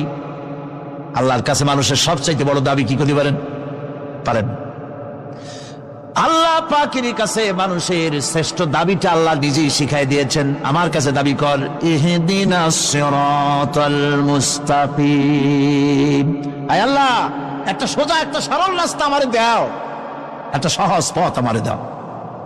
এই কথা সূরা ফাতিহা দাবি করার পর আল্লাহ রাব্বুল আলামিন এই অভিনন্দনের জবাবে, 7টা বাক্যের অভিনন্দনের জবাবে আল্লাহ রাব্বুল আলামিন 30 পারা কোরআন শরীফ নাজিল করে দিলেন। সূরা ফাতিহার এই সওয়ালের জবাবে আল্লাহ পাক বললেন, ওয়া আনি'বুদুনি হাযা সিরাতুম মুস্তাকিম। সোজা রাস্তা চাও, আমার গোলামি করো, ইবাদত করো। সব জায়গায় ইবাদত, গোলামি করাই লাগবে। আমার কাছে সোজা রাস্তা চাও, সোজা রাস্তা হলো আমার গোলামি করা। কার গোলামি? বেহেশতে যেতে চান? আমি আসতে গেলাম বলে আপনারও আসতে জবাব দিলেন। বেহেশতে যেতে চান? সুবহানাল্লাহ। এমন কোন মানুষ আছে নাকি যে বেহেশতে যেতে চায় না? মদ খোর যাইতে চায়। সবাই, আমরা সবাই বেহেশতের আশা করি, ঠিক কিনা? আল্লাহ রাব্বুল আলামিন বলেন, বেহেশতে যদি যেতে চাও তাহলেও ইবাদত করা লাগবে, ইবাদত ছাড়া জান্নাতে যাওয়া যাবে না। ফাদখুলি ফি ইবাদি ওয়াদখুলি জান্নাতি। সর্বপ্রথম আমার বান্দার মধ্যে দাখিল হয়ে যা, আমার গোলামির মধ্যে দাখিল হ, আমার গোলাম হয়, এরপরে আমার জান্নাতে চলে যা। আগে গোলাম হবি, তারপরে কোথায় যাবি? জান্নাতে যাবে। আগে গোলাম হ, আগে গোলামির খাতায় নাম লেখা, আগে সত্যিকারের আমার বান্দা হ, গোলাম, এরপরে জান্নাতে যাওয়া যাবে। জান্নাতে যাইয়া আল্লাহর সাথে কি দেখা করতে চাই? আল্লাহর সাথে দেখা করতে চাই। আল্লাহ রাব্বুল আলামিন বলেন, ফামান কানা ইয়ারজু লিকা রাব্বিহি ফালইআমাল আমালান সালিহান ওয়া লা ইউশরিক বিইবাদাতি রাব্বিহি আহাদা। তোমাদের মধ্যে যদি কেউ আল্লাহর সঙ্গে, তার রবের সঙ্গে যদি কেউ দেখা করতে চায়, তাহলে সে যেন ভালো ভালো কাজ করে, নেক কাজ করে, আর তোমার রবের সাথে অর্থাৎ আল্লাহ রাব্বুল আলামিনের সাথে ইবাদতের মধ্যে যেন কাউকে শরীক না করেন। শিরক যদি না করো, খাঁটি গোলাম, খাঁটি বান্দায় যদি পরিণত হতে পারো, কিয়ামতের দিন আল্লাহ রাব্বুল আলামিনের সঙ্গে দিদার নসিব হয়ে যাবে। এই গোলামি করব কতদিন? কতদিন গোলামি করব? এই প্রশ্নের জবাবে আল্লাহ রাব্বুল আলামিন কোরআনে কারীমের মধ্যে জবাব দিয়ে দিয়েছেন, ওয়া'বুদ রাব্বাকা হাত্তা ইয়াতিয়াকাল ইয়াকিন। মৃত্যু পর্যন্ত, যতক্ষণ না নাক দিয়ে শেষ প্রশ্বাসটি, নিঃশ্বাসটি বেরিয়ে যাচ্ছে, ততক্ষণ পর্যন্ত আনুগত্য, গোলামি সব হবে কার? জোরে চিল্লায় এখন কার? এই গোলামি জীবনের সব ক্ষেত্রে করতে পারলে আমরা মুসলমান, আর করতে না পারলে মুসলমান নামে মুনাফিক। না পারলে কি? মুনাফিক। বন্ধুগণ, ইয়াকা না'বুদু পর্যন্ত বলে ওয়া ইয়াকা নাস্তাইনের কথাটা শোনাচ্ছি। সূরা ফাতিহার ভিতরে আমরা পড়ি, পড়েন আমার সাথে, ইয়াকা না'বুদু ওয়া ইয়াকা নাস্তাইন। আয় আল্লাহ, একমাত্র তোমার গোলামি করি আর একমাত্র তোমার কাছে সাহায্য চাই। তুমি ছাড়া কারো কাছে সাহায্য? এটা কি ঠিক? এটা কি আমাদের মনের কথা? ইমানের কথা, আল্লাহ করুন, আল্লাহ করুন, বলি আমিন। হাদিস শরীফে বলা হয়েছে, ইজা সাআলতা ফাসআলিল্লাহ ওয়া ইজা ইসতাআনতা ফাসতাইন বিল্লাহ। কিছু চাইতে হলে আল্লাহর কাছে চাও, কিছু বলতে হলে, ভিক্ষা করতে হলে আল্লাহর কাছেই ভিক্ষা করো। কার কাছে ভিক্ষা করবেন? আল্লাহর কাছে বলুন। আমার বন্ধুগণ, আমি আমার ঈমান থেকে কথা বলি, আমি আমার ঈমান থেকে কথা বলি। কোরআন এবং হাদিস পড়ে যতটুকু আল্লাহ বোঝার তৌফিক দিয়েছেন সেই কথাগুলি পেশ করার জন্য চেষ্টা করি। বন্ধুগণ, এদিক ওদিক কোনো দিকে না ঘুরে মসজিদে যান, মসজিদে গিয়ে নামাজ পড়েন, আর আল্লাহর কাছে হাত পেতে আল্লাহরে বলেন। সেজদা গিয়া যখন রব্বুল আলামিনের দরবারে কিছু চাইবেন, হুজুরের কাছে জিজ্ঞেস করা হয়েছে, হুজুর, বান্দা কখন আল্লাহর নিকটবর্তী হয়ে যায়? আল্লাহর নবী বলেছেন, বান্দা যখন সেজদা দেয় তখন বান্দা একেবারে আল্লাহ পাকের কাছে চলে যায়। আল্লাহর কাছে চান, যা দরকার, ছেলে নাই, মেয়ে নাই, বউ নাই, অথবা চাকরি নাই, প্রমোশন চাই, ব্যবসায় উন্নতি চাই, যা দরকার কাকে বলবেন? মনটাকে পরিষ্কার করুন, আজকে মনটাকে সাফ করুন, সমস্ত দুর্বলতা থেকে মনকে উঠায় আনো, বিশ্বাস করুন, যা চাওয়া, যা বলা, সবটা আল্লাহর কাছে। কার কাছে? আমি তার গোলাম। আমি কার গোলাম? আল্লাহ ছাড়া কারো কাছে আমার অভিযোগ তুলবো না, সবটা বলবো আল্লাহর কাছে। বলে দেখেন, বলে দেখেন আল্লাহ পাক কিভাবে আপনাকে সাহায্য করেন। সুবহানাল্লাহ। ভাইরা আমার, আল্লাহ রাব্বুল আলামিন রাসূল করিম সাল্লাল্লাহু আলাইহি ওয়াসাল্লামকে বলেছেন, ফাইদা ফারাগতা ফানসাব ওয়া ইলা রাব্বিকা ফারগাব। যখন তুমি খালি হাত হয়ে যাবে, দাঁড়িয়ে যাবে এবং তোমার রবের কাছে মিনতি জানাবে, কিছু যখন থাকবে না, তোমার রবের কাছে দাঁড়ায় যাও আর তার কাছে মিনতি জানাও, তোমাকে আল্লাহ ভরপুর করে দিবেন। ভান্ডের কোনো অভাব নাই। আমাদের ভান্ড হচ্ছে যত দেব তত কমবে, আর আল্লাহর ভান্ড যত দেয় তত সমান সমান থাকে, মোটেই কমে না, মোটেই কমে না। সুতরাং দয়াল বাবা, বাবাজান, কেবলাজান বাবা কি যে কবে আর কি করবে দিশা করতে পারে না। গান বাজনা, তারপরে গোসল শরীফ, কি জানি হাবিজাবি শরীফ, কোন শেষ নাই, বেদাত দিয়ে ভরে গেছে। এগুলি বিশ্বাস করবেন না, বিদআত খারাফা, এর সাথে মুসলমানের কোন সম্পর্ক নাই। গান বাজনার সাথে মুসলমানের কোন সম্পর্ক।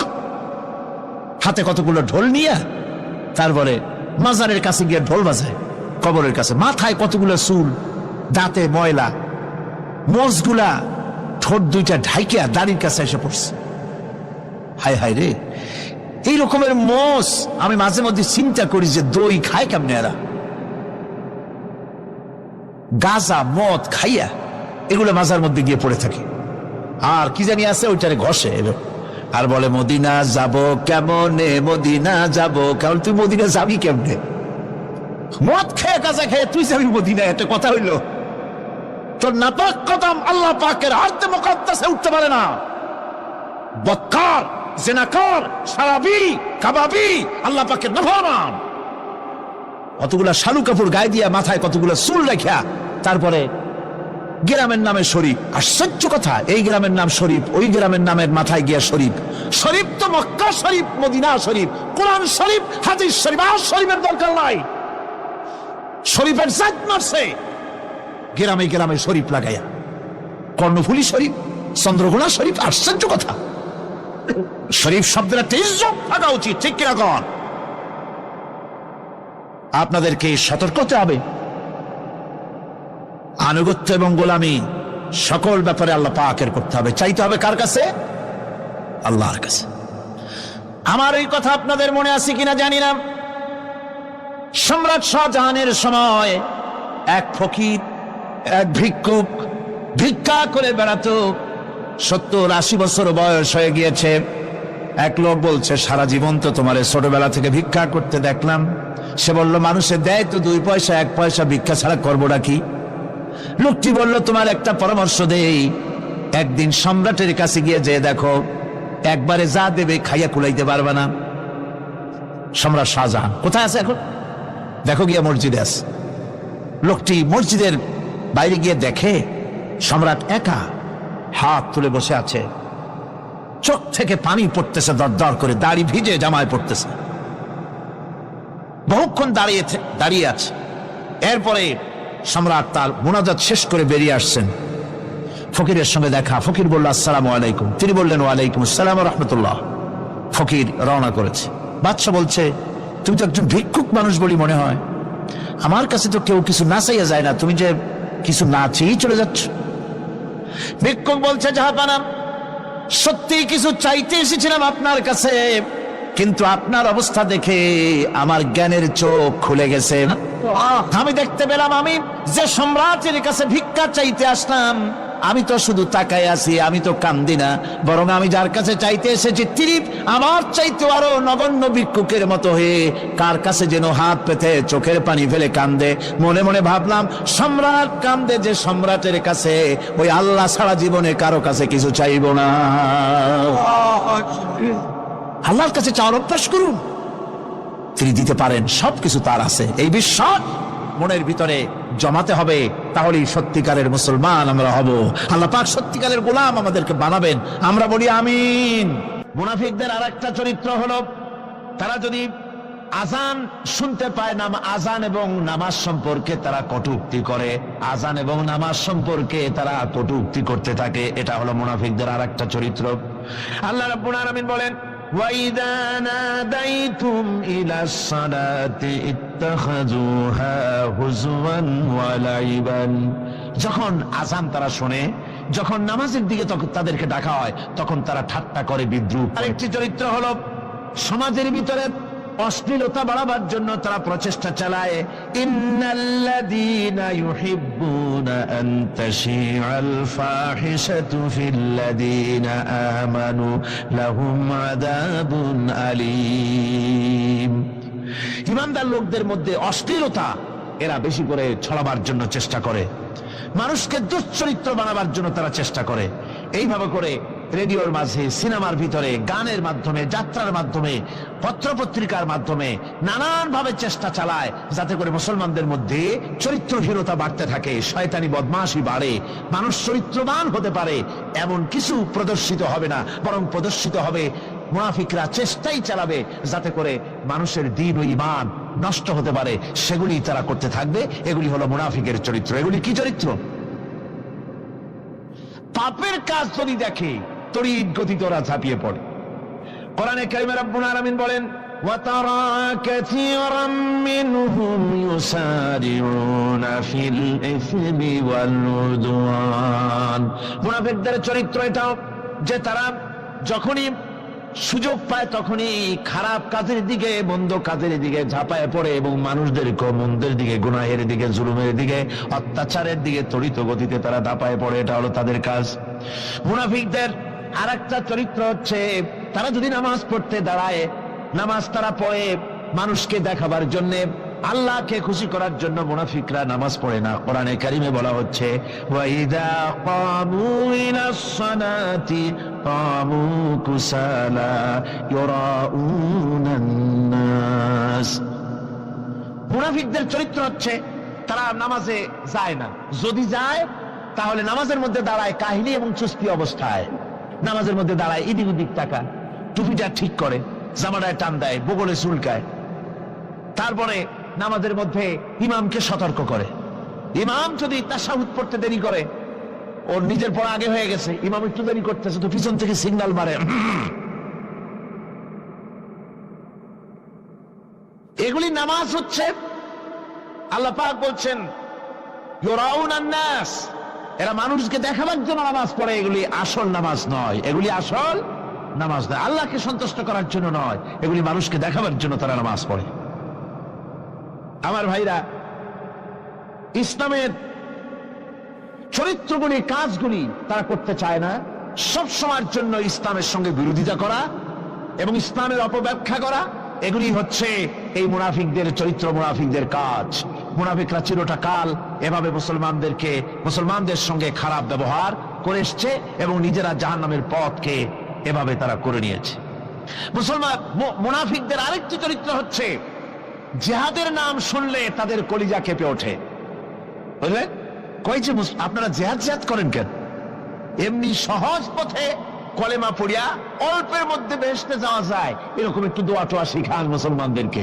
আমাদের কাছে মাঝে মধ্যে আসে, কয় যে মুনাফিক তো সহজে চেনা যায় না। কয় যে হুজুর, এই যে বারবার জিহাদ, এই মারামারি, এই ঠ্যাঙ্গি এগুলি আছে নাকি ইসলামের মধ্যে? কোথায় আছে যে মারামারি করা লাগবে, তারপরে মিছিল করা লাগবে, ধর্মঘট করা লাগবে, এ ধরনের জিহাদে অংশ নিতে হবে? এগুলো কি? এগুলি বাদ দিয়া সহজ ভাবে, শান্ত ভাবে যাতে করা যায়, অল্প অল্প ছোট ছোট দোয়া শিক্ষা দেন যাতে করে সহজে বেহেশতে চলে যাওয়া যায়। আমি বলছি, ভাই রাসূলুল্লাহ এরকম আমাদের শিখান নাই যে এরকমের সূরাগুলি বেহেশতে যাওয়ার জন্য আবিষ্কার করে দেব। ছোট্ট একটা দোয়া পড়বেন, আরবে বেহেশত আপনার মামুরির বারান্দা যাই কলা খাওয়া শুরু করলেন। এত সহজে বিষয়টা আসবে না, বিষয়টা খুবই কঠিন। আল্লাহ রাব্বুল আলামিন বলেন, মুনাফিকদের চরিত্র হলো জিহাদের নাম যখন তারা শোনে, জিহাদের নাম শোনা মাত্রই তাদের কলিজা কেঁপে ওঠে। রাআইতাল্লাযীনা ফী কুলুবিহিম মারাদুন ইয়ানজুরুনা ইলাইকা নাযারাল মাগশিয়্যি আলাইহি মিনাল মাউত। যখনই তাদের অন্তঃকরণ নেফাকের রোগে ভরা, নেফাকের রোগ তাদের কেমন ভাবে পেয়ে বসেছে যে ওরা এমন ভাবে তাকায় থাকে আপনার দিকে, রাসূলুল্লাহর দিকে এমন ভাবে তারা তাকায় থাকে যে জেহাদের কোনো কথা বলে ফেলে নাকি। জেহাদের কথা যদি আসে তাহলে তো সর্বনাশ। ওদের মৃত্যু যন্ত্রণার মতো, মৃত্যুর জ্বালায় পতিত ব্যক্তি যেমন চোখ ফ্যাকাশে হয়ে যায়, জেহাদের কোনো কারবার বা যুদ্ধের কোনো দামাডোল বেজে উঠলেই এদের কলিজার মধ্যে কাঁপ সৃষ্টি হয়ে যায়, কলিজার মধ্যে কাপ সৃষ্টি হয়, জেহাদে তারা দারুণ ভাবে ভয় পায়।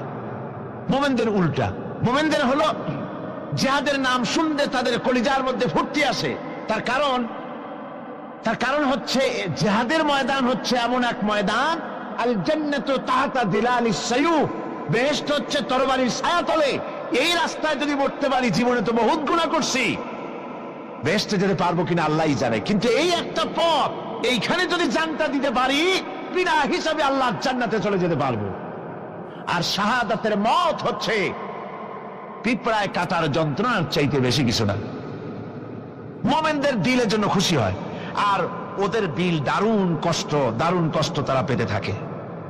এদের অবস্থা হচ্ছে যেখানে দ্বীনের কথা হয় সেখানে তারা চুপ করে বসে কথা শোনে, আর যখন দ্বীন ইসলামী আন্দোলনের কথা আসে, জিহাদের কথা আসে, তখন তারা খুব ভয় পায়া এদিক ওদিক তাকায়। কোরআনে কারিমে ওদের এই চরিত্র সম্পর্কে বলা হয়েছে, ওয়াইযা মা উনজিলাত সূরাতুন নাযারা বা'দাহুম ইলা বা'দিন হাল ইয়ারাকুম মিন আহাদিন সুম্মা ইনসারাফু। এরা কোরআনের আয়াত যখন নাজিল হয় তখন একজন আরেকজনের দিকে তাকাতাকি করে, কি জানি আমাদের ব্যাপারে কোনো আয়াত নাজিল হয়ে পড়ে নাকি, অথবা জিহাদের ব্যাপারে কোনো আয়াত নাজিল হয়ে পড়ে নাকি। কেউ দেখে নাকি এই সব এদিক ওদিক তাকাই আসতে এই জায়গা থেকে কেটে পড়ে, যে আমাদের চরিত্রই তো বর্ণনা করা হচ্ছে, কাজে এখন আর বসা ঠিক না, আস্তে করে কেটে পড়ার জন্য চেষ্টা করে। এটা হলো মুনাফিকদের আর একটা চরিত্র। এরা এইভাবে করে নিজেদের চরিত্রকে প্রকাশ করে ধরা পড়ে, এবং ইসলামের সবচেয়ে মারাত্মক ক্ষতি এই মুনাফিকরা চিরকাল করেছে। আল্লাহ রাব্বুল আলামিন বলেন, মুনাফিকদের ব্যাপারে মুসলমানদের বিপদ হলে তারা দারুণ ভাবে খুশি হয়, আর মুনাফিকদের চরিত্র হলো মুসলমানদের উপকার হলে, ভালো হলে তারা দারুণ ভাবে অসন্তুষ্ট হয়ে যায়। যখন আর আল্লাহ মুমিনদেরকে সান্ত্বনা দেন, মুমিনদেরকে আল্লাহ পাক সান্ত্বনা দিচ্ছেন মুনাফিকদের ব্যাপারে, কুল লা ইউসিবানা ইল্লা মা কাতাবাল্লাহু লানা ওয়া মাওলানা ওয়া আলাল্লাহি ফালিয়াতাওয়াক্কালিল মুমিনুন। মুনাফিকদের শোনায় দাও। মুমিনদেরকে বলা হচ্ছে তোমরা মুনাফিকদের শোনাও যে তোমরা যে আমাদের ব্যাপারে খুশি হচ্ছ, যে আমাদের বিপদ দেখা, আমাদের চতুর্দিক থেকে বিপদ, মুসলমানদের আর চতুর্দিক থেকে কি বিপদ, এই বিপদ দেখে তোমরা দারুণ খুশি যে মুসলমানেরা এইবার মার খাচ্ছে, ইসলামী আন্দোলন আর কোমর সোজা করে দাঁড়াতে পারবে না, এইবার শেষ, বুদ্ধি করে আর যে ষড়যন্ত্রের জালে আটকায় দিছি আর মুক্তি হবে না। এই যে তারা খুশি। আল্লাহ রাব্বুল আলামিন বলেন, মুমিনেরা তোমাদের ঘাবড়াবার কোনো কারণ নাই, তোমরা বলে দাও কুল লা ইউসিবানা ইল্লা মা কাতাবাল্লাহু লানা, তোমরা শোনায় দাও যে আমাদের কিছুই হয় না, আমাদের শুধু তাই হয় যা আল্লাহ রাব্বুল আলামিন আমাদের জন্য লিখে রেখেছেন। আমাদের তাকদীরে যেটা আছে ওটাই হবে, এর থেকে বেশি কিছুই হবে না। তিনি আমাদের মাওলা, তিনি আমাদের মনিব, তিনি আমাদের প্রভু। আর সমস্ত মুমিনদের উচিত সে আল্লাহর উপরেই নির্ভর করা। তবে তোমরা জেনে রাখো, তোমরা আমাদের জন্য যে জিনিসের অপেক্ষা করছো, কুল হাল তারাব্বাসুনা বিনা ইল্লা ইহদাইল হুসনাইন, তোমরা আমাদের জন্য যে জিনিসের অপেক্ষা করতেছো, আল্লাহ বলছেন মুমিনেরা তোমরা বলো, তোমরা মুনাফিকদের বলো যে আমাদের ব্যাপারে তোমরা যে জিনিসের অপেক্ষা করছো তার দুটি ভালোর একটি ছাড়া কি। অর্থাৎ তোমরা আমাদের জন্য অপেক্ষা করতেছো আমরা যেন মরে যাই, আমরা যেন শেকস্ত খাই। তো আমরা যদি পৃথিবীতে মরে যাই তাহলে তো আমরা শহীদ হয়ে গেলাম, আর আমরা যদি বেঁচে থাকলাম তো আমরা তো গাজী হয়ে গেলাম। আমাদের ওই যে হাতি মরার মতো আর বাঁচার মতো, হাতি মরলেও লাখ টাকা, বাঁচলেও লাখ টাকা। আমরা মরলে গাজী, বাঁচলে কি শহীদ। কোন দিক দিয়ে আমাদের ঠগ নাই। সুতরাং তোমরা আমাদের জন্য যে জিনিস অপেক্ষা করো তার দুটো ভালোর একটি ছাড়া কি। আর আমরা তোমাদের ব্যাপারে, তোমরা যেমন আমাদের ব্যাপারে অপেক্ষা করতেছো, আমরাও তোমাদের ব্যাপারে আরেকটা জিনিসের অপেক্ষা করছি। ওয়া নাহনু নাতারাব্বাসু বিকুম আইয়ুসিবাকুমুল্লাহু বিআযাবিন মিন ইনদিহি আও বিআইদিনা, আমরাও তোমাদের জন্য অপেক্ষা করতেছি একটা জিনিসের। তোমরা আমাদের জন্য দুটি জিনিস অপেক্ষা করো, আমরাও তোমাদের জন্য দুটি জিনিস অপেক্ষা করছি। তা হচ্ছে এই, তোমাদের শাস্তিটা আল্লাহ নিজে দিবেন না আমাদের হাত দিয়ে দেওয়াবেন, আমরা সেইটার অপেক্ষা করতেছি। ফাতারাব্বাসু ইন্না মাআকুম মুতারাব্বিসুন, সুতরাং তোমরা অপেক্ষা করতে থাকো, আমরা অপেক্ষা করতে থাকি। ব্যাপারটা কোথায় গিয়ে দাঁড়ায় আসো আমরা সকলে তা লক্ষ্য করি। সুতরাং এই মুনাফিকদের এই হচ্ছে চরিত্র, চিরকাল ইসলামের সঙ্গে বিরোধিতা করা, মুসলমানদের সাথে ঠাট্টা বিদ্রুপ করা, এটাই হচ্ছে তাদের চরিত্র। এই চরিত্র দিয়েই তারা ইসলামকে চিরকাল ক্ষতিগ্রস্ত করে এসেছে। রাসূল পাক সাল্লাল্লাহু আলাইহি ওয়াসাল্লাম এই মুনাফিকদের সম্পর্কে বলেছেন যে মুনাফিকরা হচ্ছে ইদা হাদা গাদারা, যখন তারা ওয়াদা করে সে ওয়াদাকে তারা খেলাফ করে, এটা হচ্ছে মুনাফিকদের একটা চরিত্র। তারপরে তাদের কাছে কোনো জিনিস আমানত রাখলে, ইদা উত্তুমিনা খানা, যখন আমানত রাখা হয় সে আমানতের তারা খিয়ানত করে। তারপরে যখন তারা ঝগড়ায় লিপ্ত হয় তখন তারা পরস্পরকে গালাগালি করে। আর যদি তারা কথা বলে, কথার মধ্যে কথায় কথায় তারা মিথ্যে কথা বলে। এই হচ্ছে মুনাফিকদের চরিত্র। এরপরে মুনাফিকরা শুধু রুজি রুটি আর পেট নিয়েই তারা ব্যস্ত থাকে। মুনাফিকদের এই চরিত্র কোরআন এবং হাদিসে আল্লাহ রাব্বুল আলামিন স্পষ্ট করে মানুষের সামনে তুলে ধরেছেন, যাতে করে আমরা মুনাফিকি চরিত্র থেকে রক্ষা পেতে পারি। এই মুনাফিকদের সম্পর্কে সর্বশেষ কথা, আল্লাহ রাব্বুল আলামিন যেহেতু মুনাফিকরা ইসলামের সবচাইতে বেশি ক্ষতি করেছে, সেই জন্য আল্লাহ রাব্বুল আলামিন নবীকে বলেছেন যে আপনি যদি এদের ব্যাপারে ইস্তাগফির লাহুম আও লা তাস্তাগফির লাহুম ইন তাস্তাগফির লাহুম ৭০ মাররাতান ফালান ইয়াগফিরাল্লাহু লাহুম, আপনি যদি এদের জন্য ক্ষমা চান, আর ক্ষমা আপনি নাই চান, এমনকি ৭০ বারও যদি আপনি মুনাফিকদের জন্য আমি আল্লাহর কাছে ক্ষমা প্রার্থনা করেন, আমি আল্লাহ রাব্বুল আলামিন মুনাফিকদেরকে ক্ষমা করে দেব না। মুনাফিক হচ্ছে চরমভাবে ক্ষতিগ্রস্ত, দুনিয়াও ক্ষতিগ্রস্ত হবে, আখিরাতেও তারা ক্ষতিগ্রস্ত হবে। আল্লাহ পাকের কত বড় কথা যে কিয়ামত পর্যন্ত মুনাফিকদের জন্য হুজুর সাল্লাল্লাহু আলাইহি ওয়াসাল্লামকে বলা হচ্ছে যে ৭০ বারও যদি তাদের জন্য আপনি আমার কাছে ক্ষমা চান, আমি মুনাফিকদেরকে কখনো ক্ষমা করব না। সুতরাং আমাদেরকে বুঝতে হবে মুনাফিকি চরিত্র সবচাইতে নিকৃষ্ট চরিত্র, আর এই চরিত্রে আল্লাহ পাক সবচাইতে বেশি অসন্তুষ্ট হন। আল্লাহ পাক তাই বলছেন, কাবুরা মাকতান ইনদাল্লাহি আন তাকুলু মা লা তাফআলুন, আল্লাহর কাছে সবচাইতে বেশি ক্রোধ উদ্রেককারী এই ব্যাপারটাই যে তোমরা যা বলো তা তোমরা করো না। এটা বড় মারাত্মক ব্যাপার, আল্লাহ এটাকে সহ্য করেন না। সুতরাং মুমিনদেরকে আয়াত থেকে শিক্ষা গ্রহণ করতে হবে, মুনাফিকি ছাড়তে হবে, আনুগত্য করতে হবে, সবটাই আল্লাহর। কার আনুগত্য হবে? আল্লাহ এবং রাসূলের আনুগত্য জীবনের সকল ক্ষেত্রেই করতে হবে। এটাই মুসলমানদের জন্য ঈমানের সবচেয়ে বড় দাবি। তারপরে রব্বুল আলামিন বলেন, ইন্নাল্লাহা ইউহিব্বুল্লাযীনা ইউকাতিলুনা ফি সাবিলিহি সাফফান কাআন্নাহুম বুনিয়ানুম মারসুস।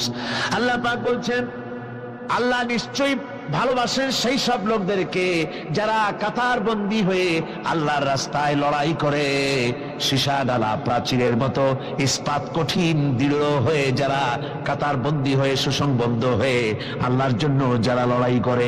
এখানে বলা হচ্ছে যে লড়াইটা হবে আল্লাহর জন্য, সংগ্রাম হবে কার জন্য? ইউকাতিলুনা ফি সাবিলিহি। লড়াই কিন্তু লড়াইটা কখনই দেশ দখল করা, তা আবার মানুষের তৈরি করা আইন কানুন প্রতিষ্ঠার জন্য দেশ দখল করার সংগ্রাম, মানুষের তৈরি করা মতবাদকে প্রতিষ্ঠা করার সংগ্রাম, এই জাতীয় যত রকমের সংগ্রাম আছে, যত রকমের জেহাদ আছে, এই সমস্ত সংগ্রামকে, লড়াইকে ইসলাম জায়েজ করে না। এগুলি মুসলমানদের জন্য একদম নিষিদ্ধ। মুসলমানরা লড়াই করবে কেবলমাত্র আল্লাহর রাস্তায়, ফি সাবিলিহি, জিহাদ ফি সাবিলিল্লাহ, ওয়া তুজাহিদুনা ফি সাবিলিল্লাহ। লড়াই হবে কার পথে? সবে চিল্লায় বলেন, লড়াই কার পথে? লড়াই কি? জিহাদ কি? জিহাদ এই নয় যে আপনি লাঠি ঠেঙ্গা নিয়ে তারপরে বাইর হবেন আর হিন্দু খ্রিস্টান যেখানে পাবেন সমানে মারিয়া শেষ করে ফেলাবেন। এর নাম জিহাদ নয়। জিহাদ হচ্ছে আল্লাহর রাস্তায় সংগ্রাম করা, লড়াই করা। সেই লড়াইটা কি? যে কোনো উদ্দেশ্যকে সফল করার জন্য প্রচেষ্টা চালানো, প্রাণান্তকর প্রচেষ্টা চালানো, ওই প্রচেষ্টার নামই হচ্ছে কি? জিহাদ। সুতরাং এই জিহাদটা হবে আল্লাহর রাস্তায়, সংগ্রাম হবে আল্লাহর রাস্তায়। কি উদ্দেশ্যে? দ্বীন প্রতিষ্ঠার উদ্দেশ্যে। কোরআনে কারীমে রব্বুল আলামিন বলেছেন, আল্লাযীনা আমানু ইউকাতিলুনা ফি সাবিলিল্লাহ। যারা নাকি ঈমানদার তারা লড়াই করে আমি আল্লাহর রাস্তায়, আমি আল্লাহর পথে তারা লড়াই করে, সংগ্রাম করে আমার দেওয়া জীবন ব্যবস্থা প্রতিষ্ঠার জন্য। ওয়াল্লাযীনা কাফারু ইউকাতিলুনা ফি সাবিলিত তাগুত। আর যারা নাকি কাফের, ভালো করে শোনেন, আল্লাহ পাক বলছেন যারা নাকি কাফের তারাই লড়াই করে মানুষের তৈরি করা তাগুতের পথে লড়াই করে, অর্থাৎ আল্লাহর দেওয়া রাসূলের দেওয়া বিধানকে বাদ দিয়ে মানুষের তৈরি করা, অন্যের তৈরি করা মতবাদ প্রতিষ্ঠার পিছনে সংগ্রাম করে। এখন আপনি দেখেন এই পৃথিবীতে সমাজতন্ত্র কার তৈরি? মানুষের।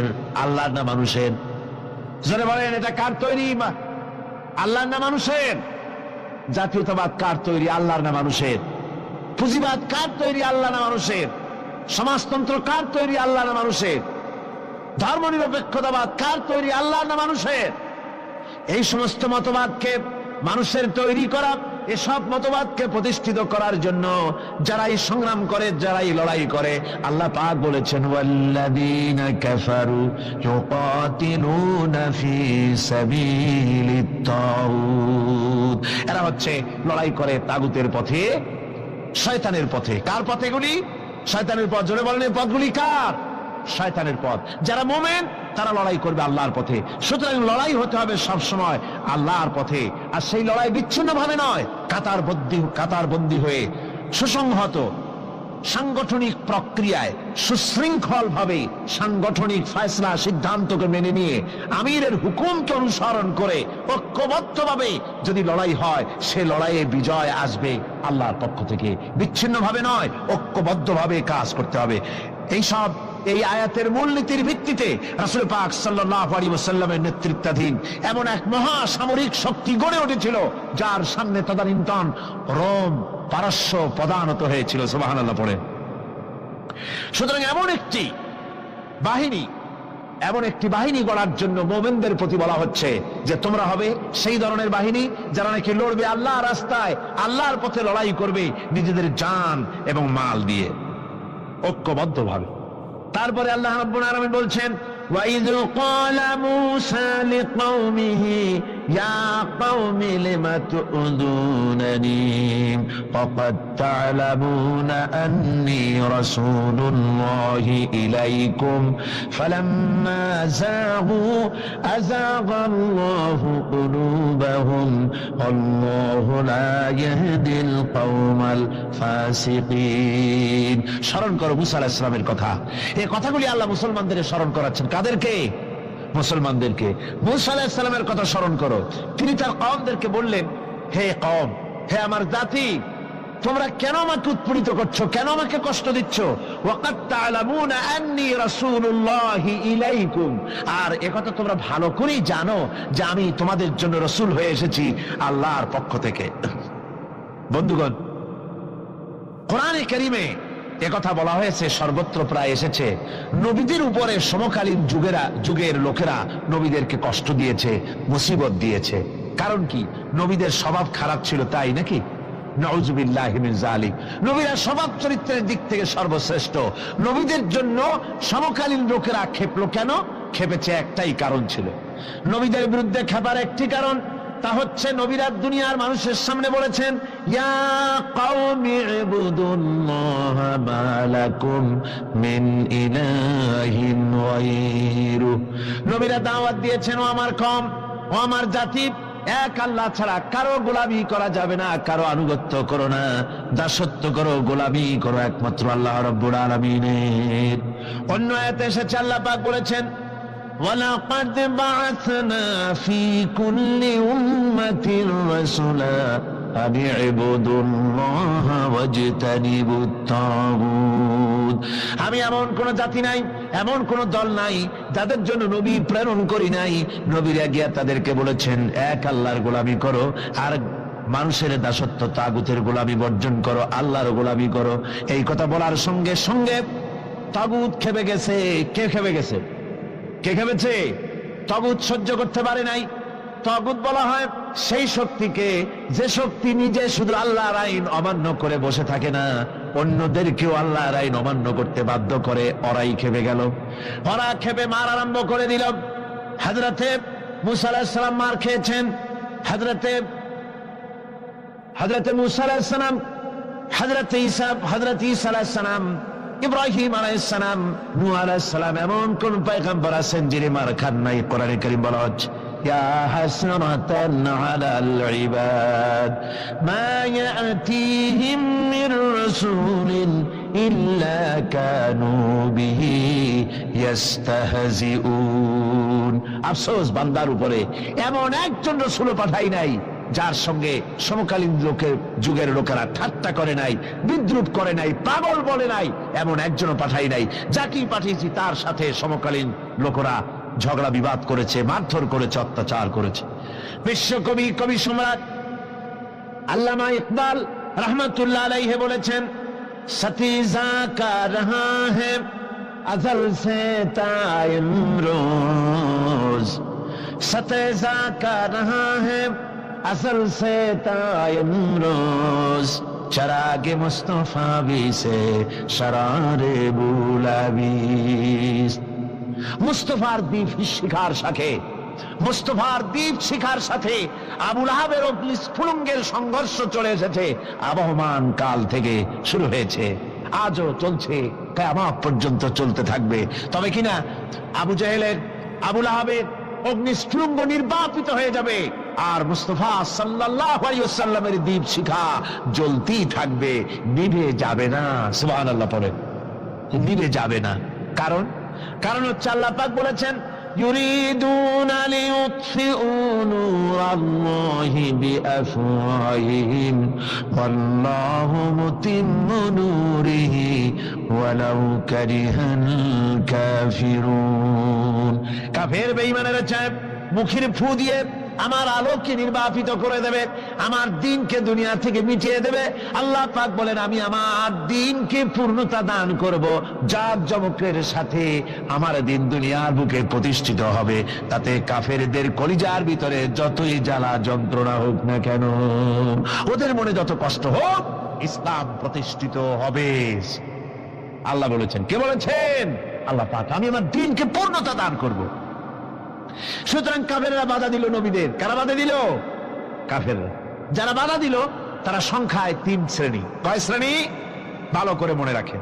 3 শ্রেণীর লোকেরা নবীদেরকে বাধা দিয়েছে। মুসা আলাইহিস সালাম বলছেন, কেন আমাকে কষ্ট দিচ্ছ অথচ তোমরা জানো যে আমি আল্লাহর রাসূল? এই যে পয়গম্বরদেরকে বাধা দিল 3 শ্রেণীর লোকেরা। কারা দিল? 3 শ্রেণীর লোকেরা দিল। প্রথম শ্রেণী হচ্ছে রাষ্ট্রশক্তি। প্রথম কারা? 2 নম্বরে বাধা দিল বিত্তশালী, যাদের টাকা আছে, পয়সা আছে, বড় লোক। এই বিত্তশালী ধনাঢ্য ব্যক্তি হলো 2 নম্বর। আর 3 নম্বরে বাধা দিল ধর্মের নামের 1 শ্রেণীর ব্যবসায়ীর দল। তাহলে কয়টা হলো? 3টা। 3 শ্রেণীর লোকেরা বাধা দিয়েছে নবীদেরকে। বর্তমানে তারা আর নাই। জি, বর্তমানেও আছে, ভবিষ্যতেও থাকবে। 3 শ্রেণীর লোকেরাই বাধা দিয়েছে, বর্তমানেও দিচ্ছে, ভবিষ্যতেও দিবে। এই 3 শ্রেণীর প্রথম শ্রেণী হলো রাষ্ট্রশক্তি। রাষ্ট্রশক্তি বাধা দিল কেন? কেন বাধা দিল? রাষ্ট্রশক্তি যেমন ফেরাউন, রাষ্ট্রশক্তি নমরুদ, রাষ্ট্রশক্তি হচ্ছে আবু জেহেল, আবু লাহাব, আবু সুফিয়ান, উতবা, সাইবা, মুগীরা, এরা বাধা দিল।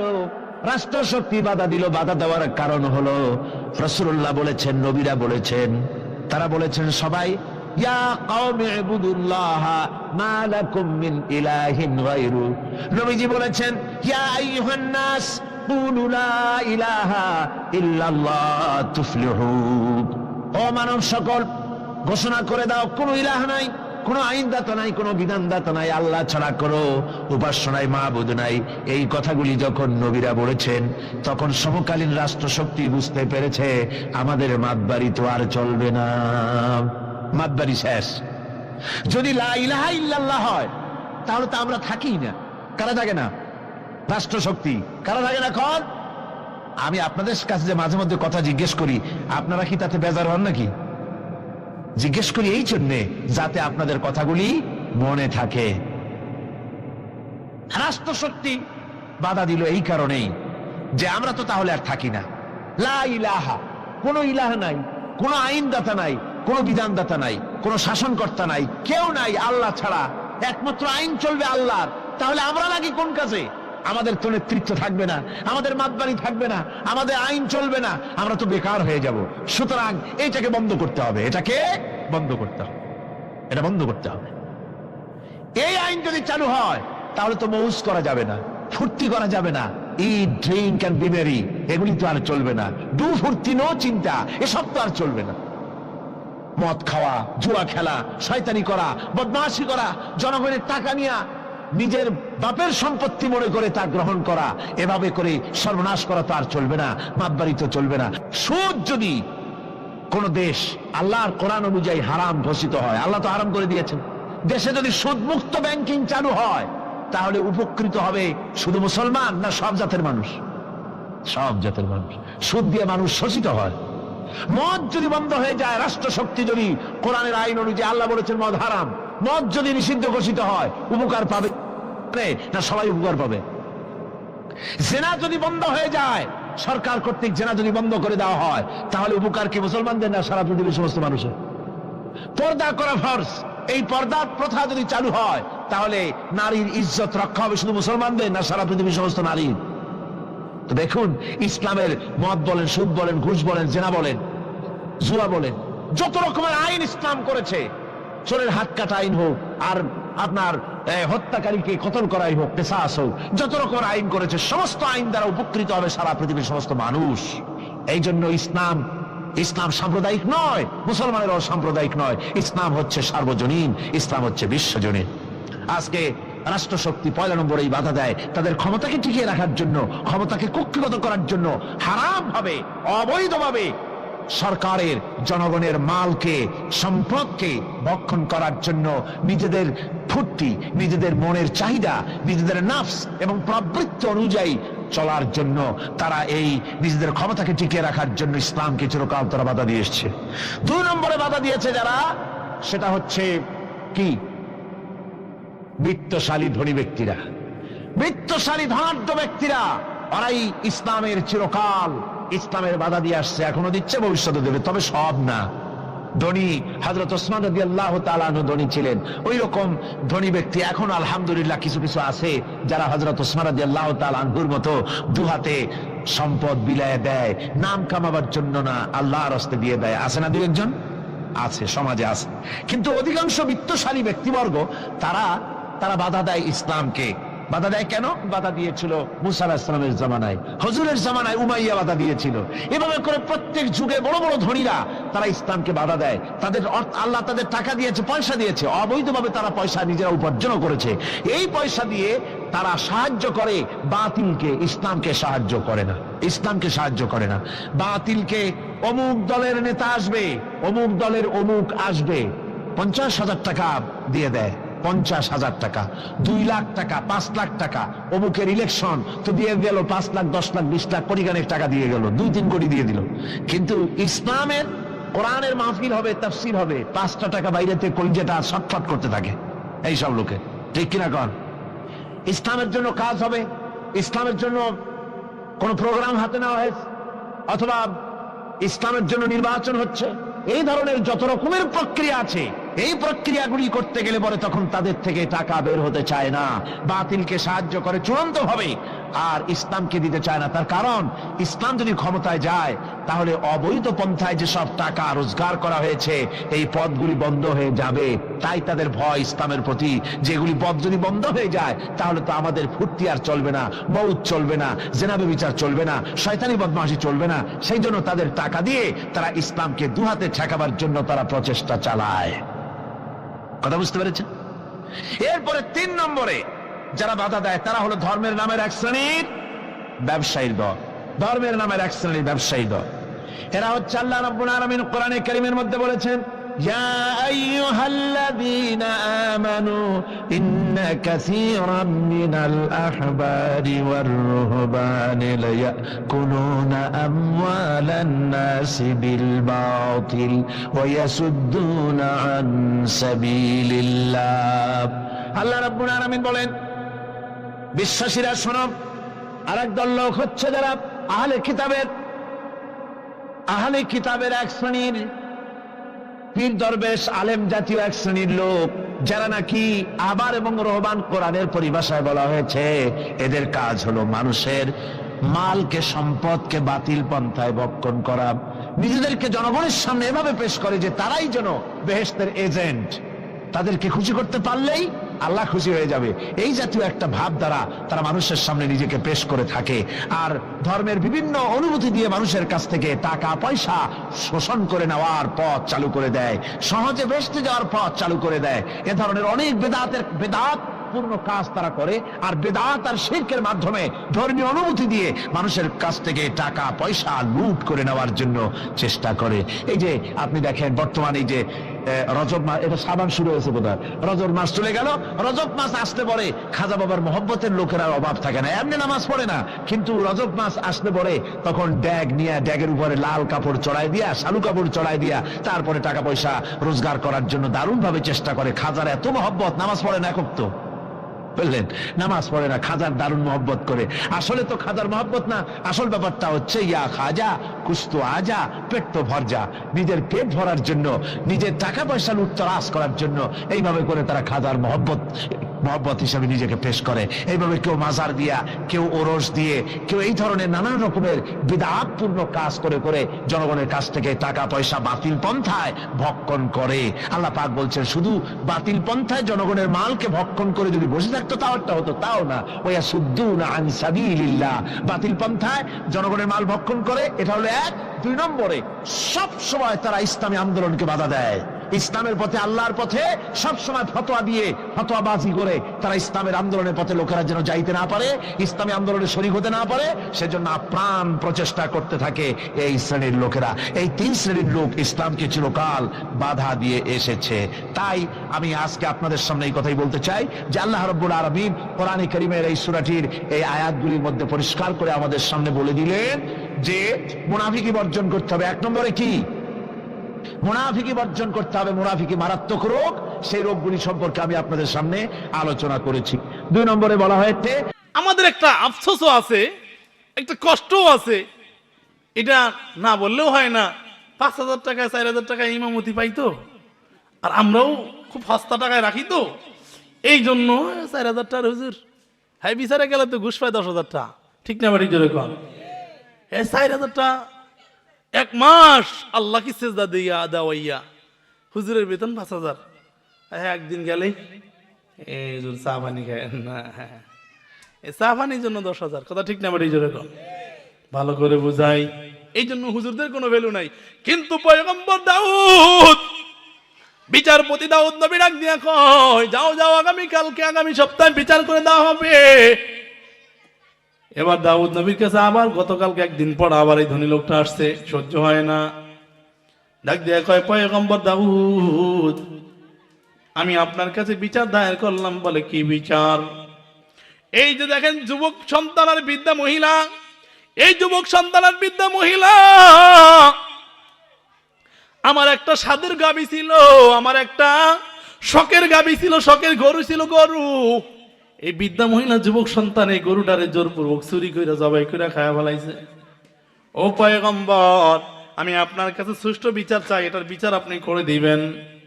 এবার পয়গম্বর দাউদ আলাইহিস সালাতু ওয়াস সালাম যুবকটা ডাক দিয়ে কয়, যুবক, এই যে ধনী লোকটা যা অভিযোগ করলে অভিযোগ কি সত্য? যুবক ডাক দিয়ে কয়, পয়গম্বর দাউদ, তার অভিযোগ সত্য, তবে আমি আপনার একটা কথা বলি। বলে কি কথা? সে যে চুরির কথা বলছে, আমি কিন্তু গাভীটা চুরি করে আনি নাই, জবাই করে খেয়েছি, এটা সত্য কথা, কিন্তু আমি চুরি করে আনি নাই। বলে কি হয়েছে বলো? বলে ঘটনা বলতে গেলে একটু বিস্তারিত বলতে হবে। বলে কি বিস্তারিত? বলে আমি আমার মাকে, আমরা এলাকার এক সময় সম্ভ্রান্ত ধনী পরিবারের মহিলা ছিলাম, ধনী পরিবার সন্তান আমি চুরি করার লোক না, আমি গরিব মানুষও ছিলাম না। বলে কি হয়েছে বলো? বলে এলাকার এক জালেম, এই জালেম আইসা আমাদেরকে বাড়ির থেকে ঘর বাড়ির থেকে বের করে দেয়। আমাদের ঘরের মধ্যে অনেক অনেক অনেক ধন সম্পদ ছিল, অনেক টাকা পয়সা ছিল, আমরা অনেক বাড়িওয়ালা গাড়িওয়ালা ছিলাম, আমাদের অনেক উট ছিল, অনেক গাভী ছিল, অনেক কিছু ছিল, কিন্তু সব থেকে আমাদেরকে বঞ্চিত করে। এখন আমাদেরকে যখন এলাকার মধ্যে বের করে দিল, তখন আমার মা এবং আমি দুইজনে পরামর্শ করলাম, মা এখন আমরা কি করতে পারি? আমাদের এখানে তো কোনো থাকার জায়গা নাই, বাসস্থানের জায়গা নাই, এখন আমরা কি করব? মা এবং সন্তান দুইজন আমরা পরামর্শ করলাম কি করা যায়। মা ডাক দিয়া কয়, সন্তান, এখানে বৈশা বৈশা ধুকে ধুকে মরার চাইতে পাহাড়ের গুহার মধ্যে গিয়ে আমরা আল্লাহর ইবাদত করি, আল্লাহ যদি কবুল করে আল্লাহ আমাদের ইজ্জত দিবেন, খানার ব্যবস্থা করবেন। এখানে বৈশা ধুকে ধুকে মইরা আমাদের কোনো লাভ নাই, যদি আল্লাহ আমাদেরকে খানা দেয় খানা খাবো, না হয় জিকির করতে করতে ইবাদত করতে করতে আমরা দুনিয়া থেকে বিদায় হয়ে যাব। এই মা সন্তান দুইজনে পরামর্শ করে মা এবং সন্তান দুইজনে পাহাড়ের গুহার মধ্যে চলে গেল। এবার যুবক পাহাড়ের গুহার মধ্যে যাইয়া আল্লাহর কাছে ইবাদত করতেছে, একদিন দুই দিন তিন দিন না, 12 বছর পর্যন্ত যুবক পাহাড়ের গুহার মধ্যে কাটায় দিছে। চিৎকার করে বলেন আল্লাহু আকবার। এবার 12 বছর পর্যন্ত কেমনে খানা খাইলি বল? পয়গম্বর দাউদ ডাক দিয়া কয়, 12 বছর পর্যন্ত তোদের খানার ব্যবস্থা কে করলো? যুবক ডাক দিয়া কয়, 12 বছর পর্যন্ত দুনিয়ার কোনো মানুষ আমাদেরকে খানার ব্যবস্থা করে দেয় নাই, আমিও কোনো কামাই রোজগার করি নাই। বলে কি হয়েছে? আল্লাহ তাআলা আমাদেরকে প্রতিদিন সকালবেলা 2টা আনার, সন্ধ্যাবেলা 2টা আনার জান্নাত থেকে আমাদের জন্য ব্যবস্থা করে দেয়। চিৎকার মেরে বলেন আল্লাহু আকবার। এবার প্রতিদিন সকালবেলা জান্নাত থেকে 2টা আনার আইন আল্লাহ তাআলা আমাদেরকে দেন। মা একটা খায়, আমি একটা খাই, দুইজনে 2টা সকাল বিকাল দুইজনে 4টা খানা, 4টা আনার খাইয়া আমরা সারা জিন্দেগি যাপন করলাম। এইভাবে একদিন দুই দিন তিন দিন নয়, 12 বছর পর্যন্ত আমরা ইবাদত করলাম। আল্লাহ তাআলা আমাদেরকে ইবাদত কবুল করেছেন। একদিন আমি মনে মনে চিন্তা করলাম, মনে মনে ধারণা কইরা আমি আমার মারে বললাম, মা এই যে প্রতিদিন আনার খাই তার ভালো লাগে না, একদিন যদি রুটি গোশত ইত্যাদি হইতো তাহলে কতই না ভালো হইতো। কিন্তু যখন আমি এই কথাটা বললাম, আমার মা আমার মুখটা চাইবা ডাক দিয়া কয়, এ যুবক সন্তান, আল্লাহ আমাদেরকে জান্নাত থেকে আনার দেয়, খানার ব্যবস্থা করে, না শুকরিয়া যদি করো আল্লাহ নিয়ামত উঠে নিয়ে যাইতে পারে। পারে কি পারে না? একটু জিকির করি, লা ইলাহা। সময় কতক্ষণ? কতক্ষণ সময়? কয়টা? 15, 9টা। লা ইলাহা, জোরে লা ইলাহা, লা ইলাহা লা ইলাহা ইল্লাল্লাহ লা ইলাহা ইল্লাল্লাহ লা ইলাহা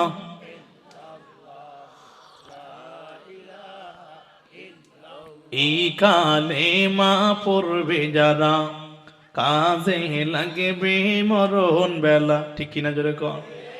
এই কালেমা পড়বে যারা কাজে লাগবে মরণ বেলা, এই কালেমা রোশনীতে, এই কালেমা রোশনীতে কবর হবে তোমার উজালা। লা ইলাহা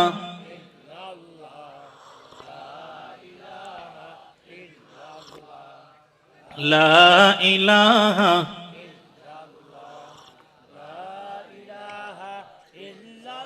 লা ইলাহা ইল্লাল্লাহু মুহাম্মাদুর রাসূলুল্লাহ। আশ্চর্য ব্যাপার, পরের দিন সকালবেলা গিয়ে দেখে আনার নাই, আনার বন্ধ হয়ে গেছে। একদিনও নাই, 2 দিন নাই, 3 দিন নাই। বৃদ্ধা মহিলা আনার না খাইলে শরীর ঠিক থাকে না, অসুস্থ হয়ে গেছে মা। এবার 1 দিন 2 দিন 3 দিন হয়ে গেল, পাহাড়ের গুহার মধ্যে তো আর মানুষ জানে ওনাকে খানা দিয়ে আসবে, খানা নাই। একভাবে চলে আসতে 12 বছর। এবার যুবকের মা ডাক দিয়ে কয়, রে যুবক, 12 বছর পর্যন্ত আল্লাহ আমাদেরকে আসমান জান্নাত থেকে খানার ব্যবস্থা করলো, আর তোর নাশুকিয়ার কারণে আল্লাহ আমাদের নেয়ামত বন্ধ করে দিয়েছে। এখন আল্লাহর কাছে তওবা কর, আল্লাহ যদি আবার আমাদেরকে নেয়ামত ফিরাইয়া দেয়। যুবক বলেন, ওদ পয়গম্বর দাউদ, এই গাবিটা আমাদের বাসার সামনে গিয়া, যেই গাবিটাকে আমরা জবাই করে খেয়েছি, এই গাবিটা আমার বাসার সামনে গিয়া ডাক দিয়া কয়, এ যুবক সন্তান, কেন কষ্ট করো? তুমি আমারে জবাই করে খাও, আমি তোমাদের জন্য হালাল। চিৎকার করে বলেন আল্লাহু আকবার। গাবিতে কি কথা কয়? আমাদের দেশে আসেনি, একটারও দেখছেন কোনদিন? গাবিতে কি কথা কয় না? যুবক ডাক দিয়া কয়, এ যুবক, আমার জবাই করে তুমি গোশত বানাইয়া খাও, আমি তোমাদের জন্য হালাল। যুবকের মা ডাক দিয়া কয়, সন্তান না, সাবধান, এই গাবির কাছেও যাবি না, ধরবিও না। আল্লাহ তাআলা মনে হয় আমাদের পরীক্ষার জন্য গাবিকে পাঠিয়েছে। এবার যুবক প্রথম দিন ফিরায় দিলেন, দ্বিতীয় দিন ফিরায় দিলেন, সংক্ষিপ্ত করে বলে তৃতীয় দিন আবার আসছে। এ গাবি আইসা ডাক দিয়া কয়, যুবক, প্রতিদিন কষ্ট করো কেন? আমি তোমাদের জন্য হালাল, আমার জবাই করে গোশত বানাইয়া খাও। এবার যুবক তাকাইয়া দেখে ক্ষুধার যাতনায় তার মা মারা যাচ্ছে, নিজের অবস্থাও বড় খারাপ হয়ে গেল। যুবক যখন গাবির কাছে গিয়েছে, আল্লাহর হুকুমে গাবি জমিনে এমনি শুয়ে পড়ছে। চিৎকার করে বলেন সুবহানাল্লাহ। এবার গাবিকে জবাই করলেন, গাবিকে জবাই করে রুটি বানাইয়া নিজেও খাইলেন, মাকেও খাওয়াইলেন। এবার গাড়ির হাড্ডি চামড়া গোশত সব এক পাশে রেখে দিল। এবার দাউদ আলাইহিস সালাতু ওয়াস সালামকে যখন এই কথা যুবক বলেছে, যদি লোকটা ডাক দিয়া কয়, ও পয়গম্বর দাউদ, তাকাইয়া দেখেন এই আপনার উম্মত কত সুন্দর করে একটা নাটক সাজাইছে। জীবনে কি কোনোদিন গাবি থেকে মানুষের ভাষায় কথা কয়? আর তাড়াতাড়ি বিচার করেন, এই বিচার লম্বা সময় নিলে হবে না। এবার পয়গম্বর দাউদ আলাইহিস সালাতু ওয়াস সালাম মনে মনে চিন্তায় পড়ে গেলেন, এখানে মনে হয় আশ্চর্যজনক কোনো ঘটনা আছে। না হয় গাবিতে কথা বলবে কেন? যে যুবক 12 বছর পর্যন্ত আল্লাহর হুকুমে পাহাড়ের গুহার মধ্যে ইবাদতে কাটায় দেয়, এই যুবক তো মিথ্যা কথা বলতে পারে। কথা বলেন না কেন? এই যুবক তো মিথ্যা কথা বলতে পারে না। এবার পয়গম্বর দাউদ বললেন, তোমার আমি একটা অফার দেই। বলে, কি অফার? এই যে তুমি আমারে একটা গরু যুবক খেয়ে ফেলেছে, এই যুবকের একটা গরুর পরিবর্তে তোমার 1000 গরু আমি দিয়া দিই, তুমি তার মামলাটা উড়ে নাও। একটা গরুর পরিবর্তে তোমার 1000 গরু দিব, বিনিময়ে তুমি তোমার মামলাটা উঠে নাও। কিন্তু ধনীওয়ালা অহংকার সুর ডাক দিয়া কয়, পয়গম্বর দাউদ, আমি আপনার কাছে গরু নেওয়ার জন্য আসি নাই, আমি আপনার কাছে তার বিচার চাওয়ার জন্য এসেছি। আপনি তার সুষ্ঠু বিচার করে দিবেন, এইটার জন্য আমি আপনার কাছে এসেছি।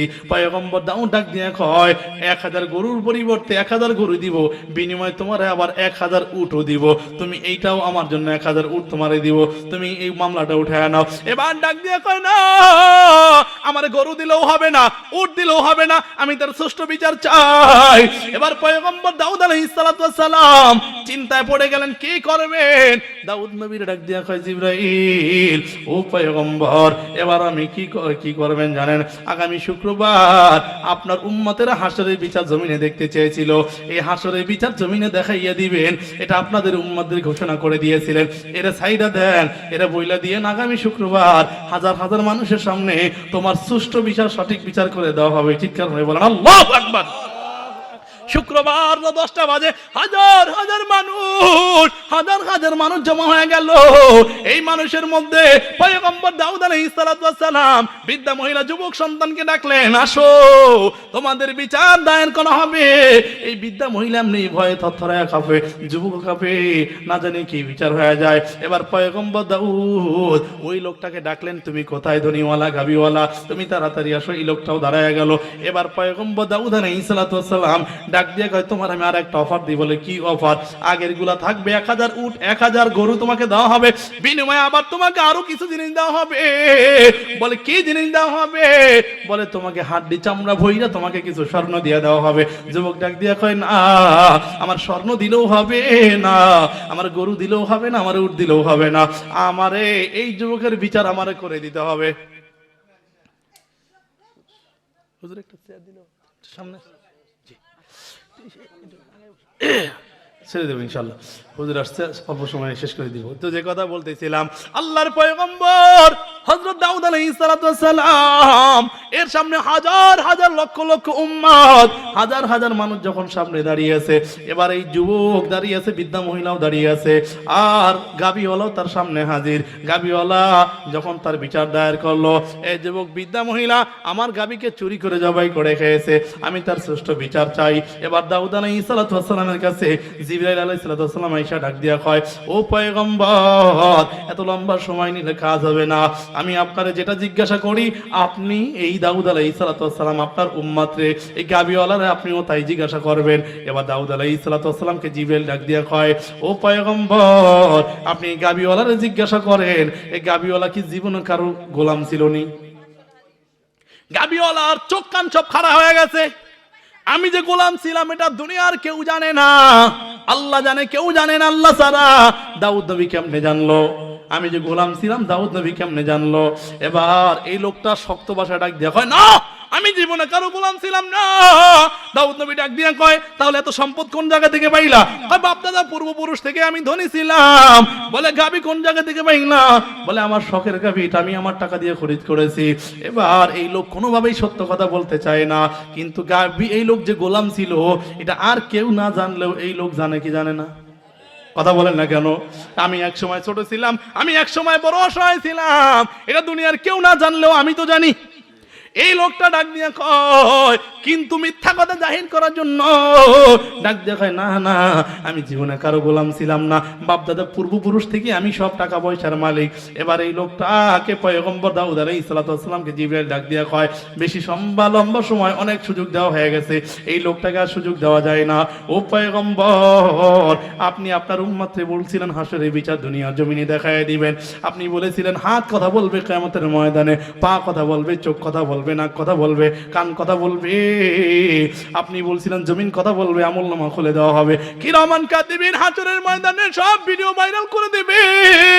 আপনি আপনার উম্মতদেরকে আশার বাণী শোনাইয়া বিদায় দিয়েছিলেন, দুনিয়ার জমিনে হাসরের বিচার দেখাইয়া দিবেন। ও পয়গম্বর, আল্লাহ তাআলার অর্ডার, আপনি এই গাবিওয়ালার হাতকে জিজ্ঞাসা করেন তার হাত দিয়ে সে কি কাজ করেছিল। এবার পয়গম্বর দাউদ, আপনি তার পাকে জিজ্ঞাসা করবেন, আপনি তার চোখকে জিজ্ঞাসা করবেন, আপনি তার কানকে জিজ্ঞাসা করবেন, আপনি তার জিহ্বাকে জিজ্ঞাসা করবেন, আপনি তার সমস্ত অঙ্গ প্রত্যঙ্গকে জিজ্ঞাসা করবেন সেই অঙ্গ প্রত্যঙ্গ দিয়ে কি করেছিল। এবার হাজার হাজার মানুষ পয়গম্বর দাউদ নবীর এই বিচারের দিকে তাকায় আছে। এবার দাউদ নবী ডাক দিয়া কয়, এ জবান তুমি বলো, তুমি এই জবান দিয়ে কি করেছো?